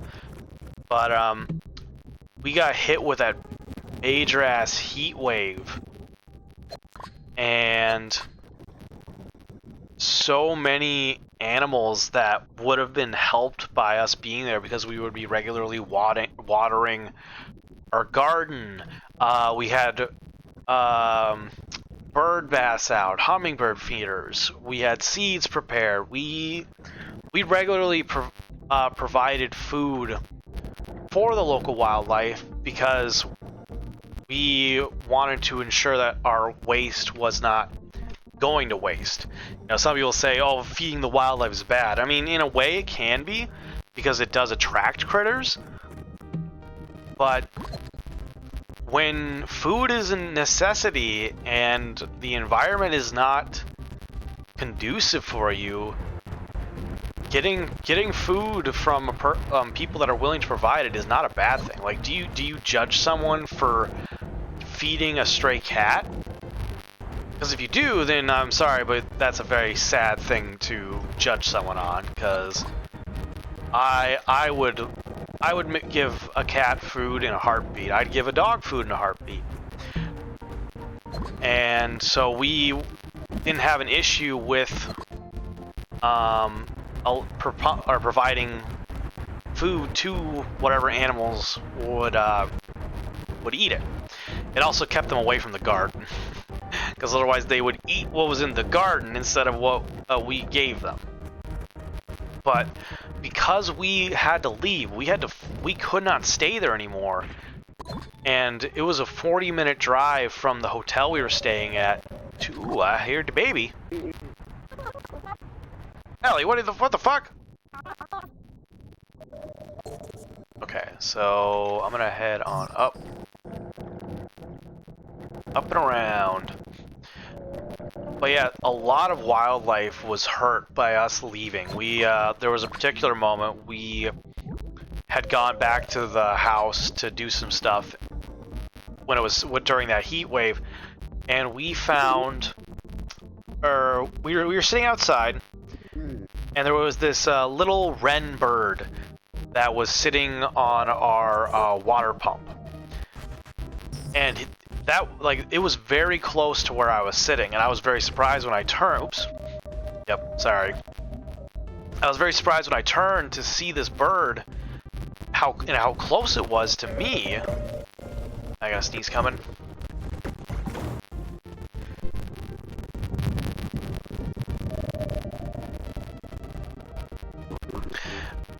Because when I saw it, Augusta had been walking over me. I was like, oh shit, don't move, there's a bird right there.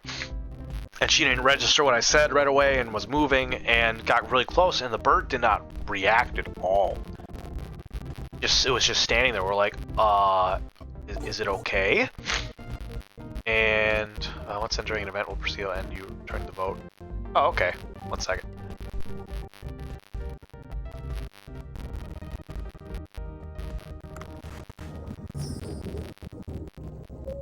Alright, we're gonna collect some more fish. Then before we do that, so I'm full up. SA, shit. I hate this one. It requires me to remind myself the letters instead of up, down, left, right. But anyway, so it didn't react to our presence as a bird normally would.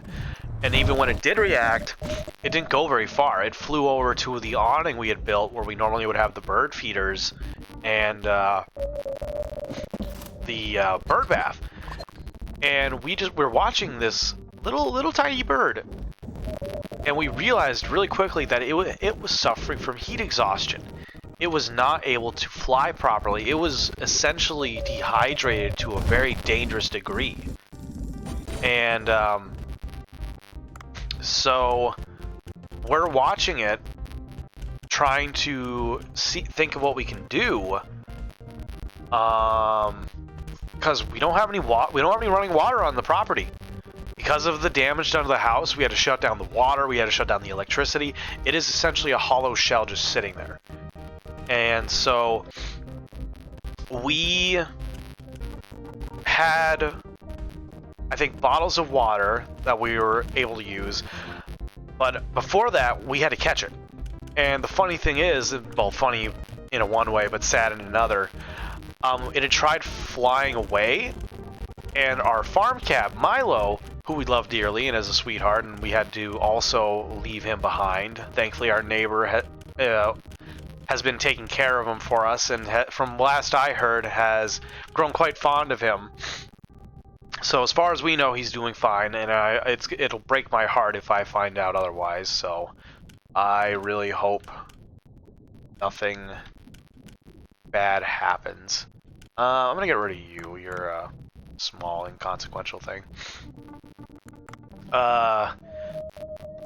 And so Milo was hanging out with us and started hunting the bird because it was clear, easy target. Easy prey. It was weak, it couldn't do much, and it fell out of the tree it had attempted to fly to. And we were like, oh, like we didn't, like, no way in hell were we gonna hurt Milo. Milo was just doing what he does as a farm cat. He hunts, he kills. That's normal, that's life. And so we were not gonna punish him or act aggressively to him for hunting the bird.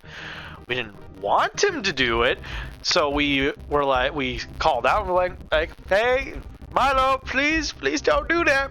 But you know, he's a cat, he does what he wants. And so the bird fell. Milo went and caught it, like straight up jumped and grabbed it. And we're thinking, oh, that's it. At least the bird's no longer suffering, you know, mercy kill. But then we see Milo saunter back over, all proud and happy, and we see the bird in his mouth. Eyes open, didn't see any damage, didn't see any blood, just this look of like, this is bullshit. And we're like, oh, okay, Milo didn't kill it. So what does Milo want to do? And being that we've had multiple cats and we know kind of how their behavior works, we figured that he was more play hunting than going straight for the kill. You know, cats like to play with their food essentially. And so we didn't do anything aggressive. We didn't do anything that would cause any of the animals to be scared. I just walked over to Milo. Milo had set the bird down, looking expectantly like it was gonna react and move around, and he would batter around and all that. But he just set it down. The bird just kind of laying there, and it looked alive. So I went over. I don't remember if I picked it up or if I just like kind of got in between Milo and the bird just gently and was like petting him and giving him snuggles and was like distracting him from what his goal was, assuming we knew what it was. And then Augusta, I believe, had gotten the bird, and we looked it over. It was fine, and no like severe damage, aside from the fact that it was dehydrated. So we brought it into the remnants of our chicken run that was no longer in use, which is a whole story in and of itself. We just went in there so that Milo couldn't easily get in and be a pest while we're trying to help this bird. And we spent a good like hour, I think, with that bird, you know, getting it water, giving it food, giving it a chance to move around, and then like bringing it back and cooling it off again, just doing everything we could, because Augusta's got veterinarian experience, farm animal experience. Like I knew if there was a way to save that bird, she fucking knew how to do it, and I was right there with her. And so we spent that time, and we got that bird going again. Like, it was moving around happy and hydrated and energetic again.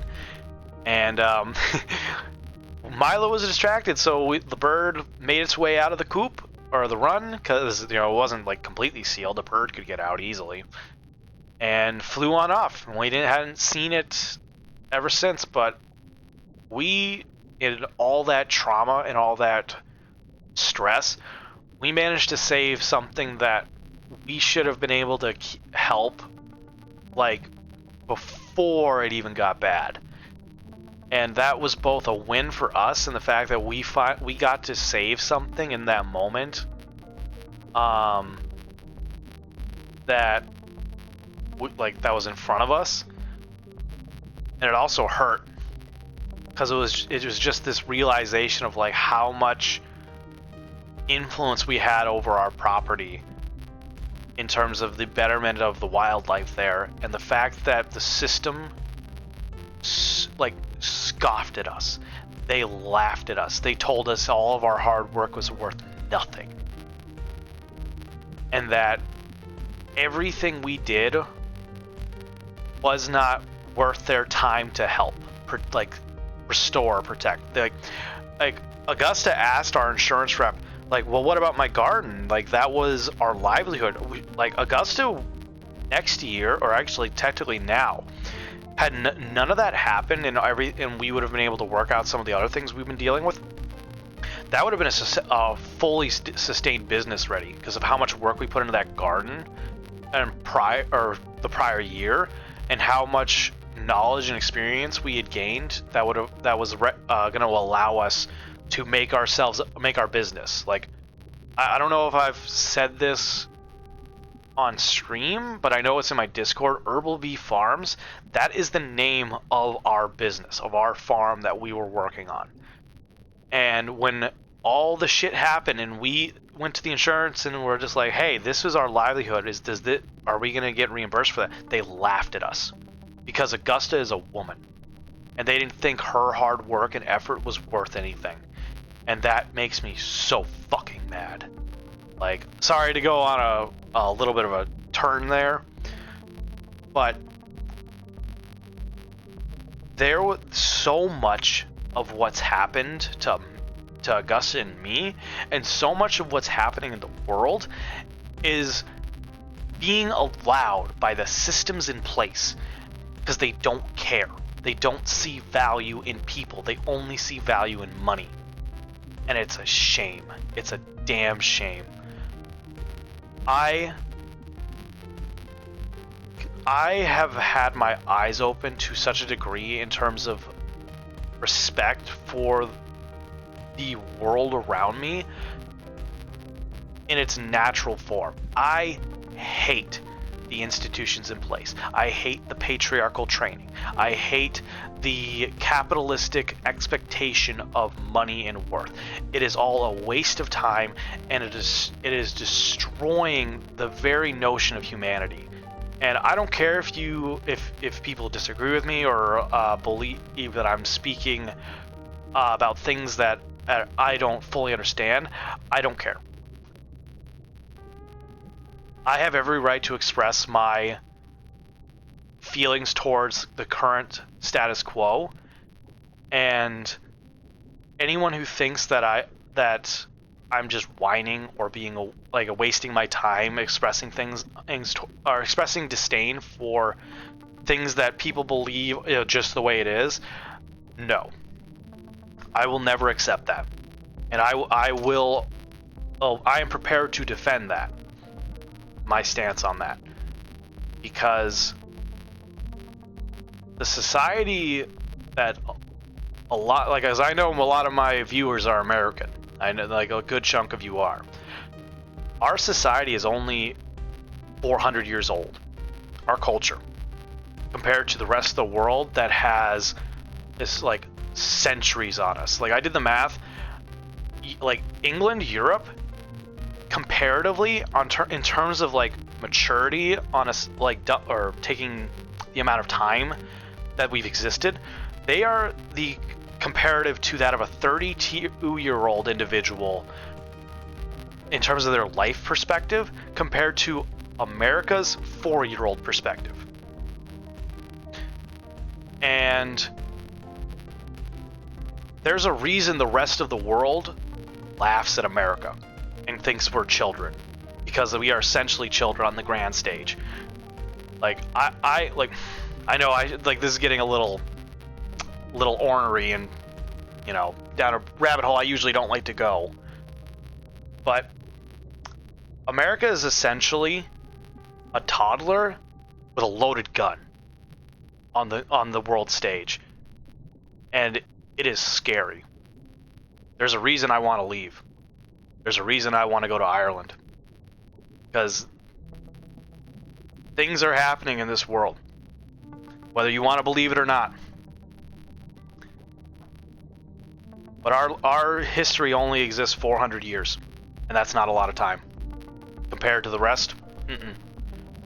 Just think about how much we dislike certain families in our political or social hierarchy. The Kennedys as an example, or the Clintons, the Bushes, all that.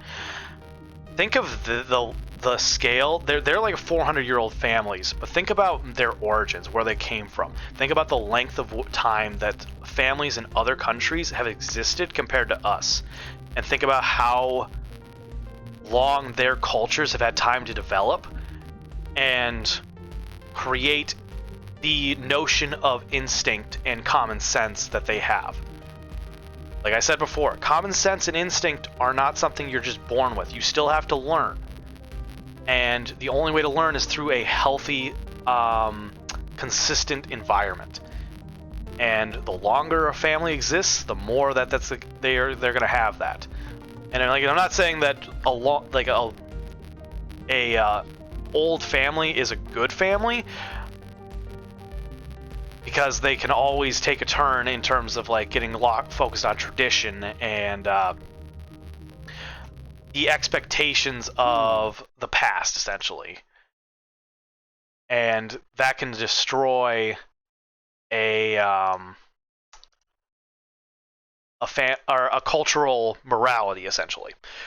And here, I'll keep going on this because we are getting close. It is 9 o'clock. I did say we'll be ending at 9, so we'll finish up this quest because we'll be heading back to the boat. Okay, I'm glad I didn't get close. Here, I'll pet you.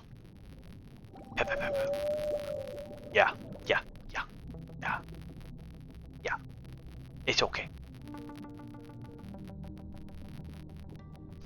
Yeah. Sorry to go on a bit of a different tangent there. Like I said, I have a lot of time to think these days and apply my schooling, my education, my own life experiences, and just my ability to analyze and learn when given the time. And I'm seeing a lot of stuff that's going on that is leading to the potential of something worse. I mean, it's obviously it's obviously bad now. I'm not trying to act like there isn't horrendous things going on in the world. But to that point, this is shit that's been going on for thousands of years. And we're only, like, our culture is only showing up recently in comparison. I'm gonna see what gun we got. Oh, actually, I want to see what the gun is at the very least. Oh, that is a downgrade. I don't want that. Okay, grab that. Yep, I know, I'm working on it. No, I need... Get away from the baby! Get away from the baby! How dare you touch the baby? Put a fucking bomb in your face. There we go.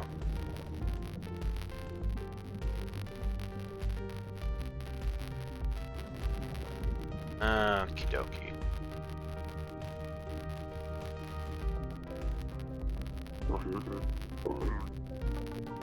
Yep, alright, you stay here. Okay. And boop! And boop! Oh shit, I'm out of ammo. Got you. And got you. Yeah. And... oh shit, I missed. Oh, please don't hit the whale. Oh, it feels so bad. You bitches. God! Fucking leave me alone! Okay, hold on. Alright, what do we got? What do we got? I need to get rid of some junk. Don't want those lionfish. I was looking to see if there was any, like, 1-star ones that just weighed me down. I just don't want the lionfish. Go away. Fuck off.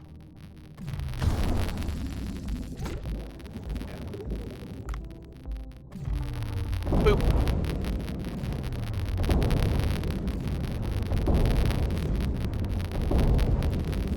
That's right. Okay, that's the problem I don't want to do.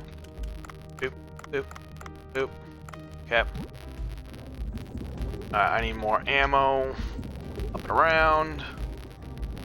I'm not going to waste another grenade on this, but I will harpoon you and just discard you. Yep. Boop, boop, boop, boop, boop. Okay, come on, baby. Bye-bye! Bye-bye! Baby, come back!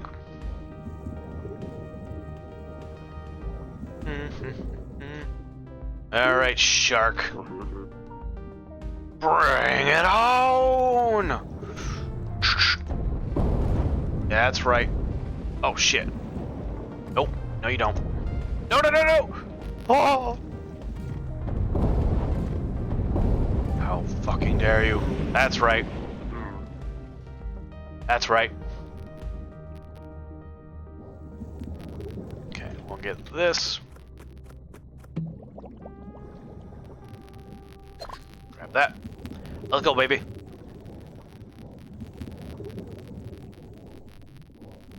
Almost there. Yeah! We did it!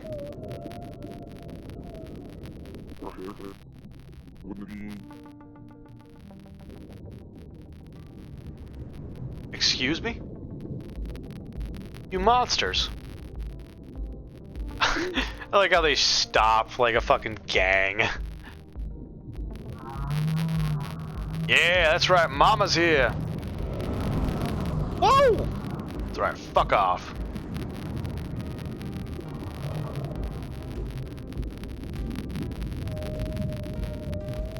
Yeah, whales are another like species that can develop culture through the passing on of knowledge because they have the capacity to learn and communicate. And this can be said for a ton of different animals in the animal kingdom, and they deserve more respect. Like, one of the things I've noticed is that a lot of people who don't respect animals don't respect humans either, because they have a superiority complex to the idea that humans are special. We are above the concept of the animal kingdom, which is not true. Humanity, we are animals. We are mammals. And there's nothing that separates us from them beyond our current standing at the top of the food chain. Like, I was watching a Netflix documentary, I think. For the record, I don't support Netflix. Fuck them.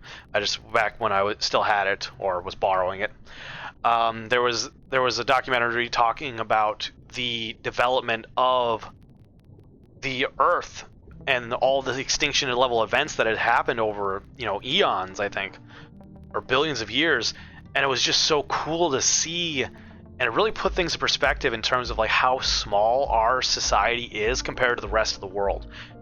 Like, we're just one more moment in the long lifespan of our planet. And we're just one of the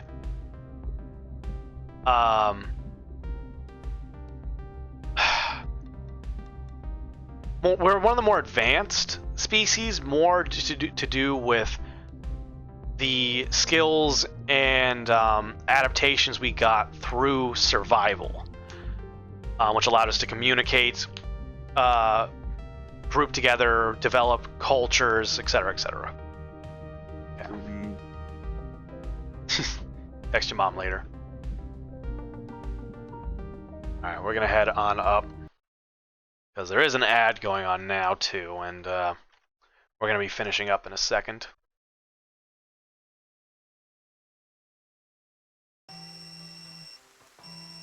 Alright.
Alright, ad should be done. We'll finish this up.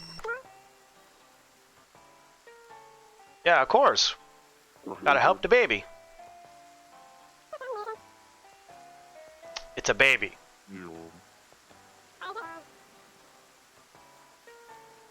Says you. Hey, baby. Hello. You're so cute. Okay, see you later.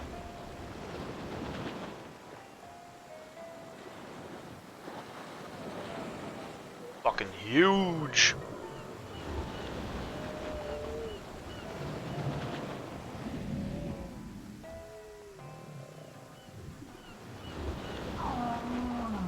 Oh.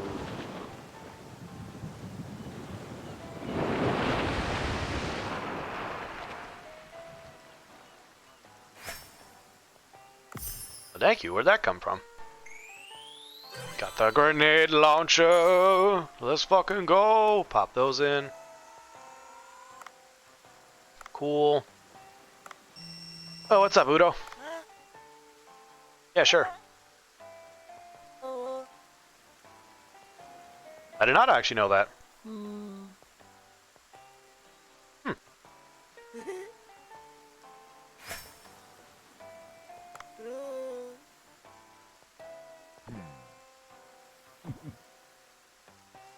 Okie dokie. So, I think we should be good to go. So, settings, save and return to title. So, we're good there. So, we're going to end this stream here, I'm gonna go start making some dinner with Augusta. Get them enchiladas made, so good. We're gonna do a raid. I think we're gonna raid over to Chef Dan because Chef Dan is amazing and deserves all the love and support in the world. And they are a very good friend that I enjoy collabing with. We'll be collabing Dark Souls 2 again next Sunday. Boop, boop, boop. Come on, pop up. There we go. Yeah, currently they are playing Spider-Man. Oh, the original Spider-Man, I think. I used to play this, I think, on Xbox. Good stuff. So we'll get the raid started. Yep, so we're getting ready to raid. So thank you so much, everyone, for hanging out this evening. Thank you so much to everyone who raided in. I hope everyone had a good time enjoying Dave the Diver and my rambles. Reminder again, next stream will be Thursday with Adventures of Seven Morthos and Baldur's Gate 3 at a 5 p.m. Central Time. Upcoming anniversary stream on the 26th of February. Hope to see everybody there. But otherwise, love you all so much. Thank you again for being such an amazing community, and I'll see you next time. Bye!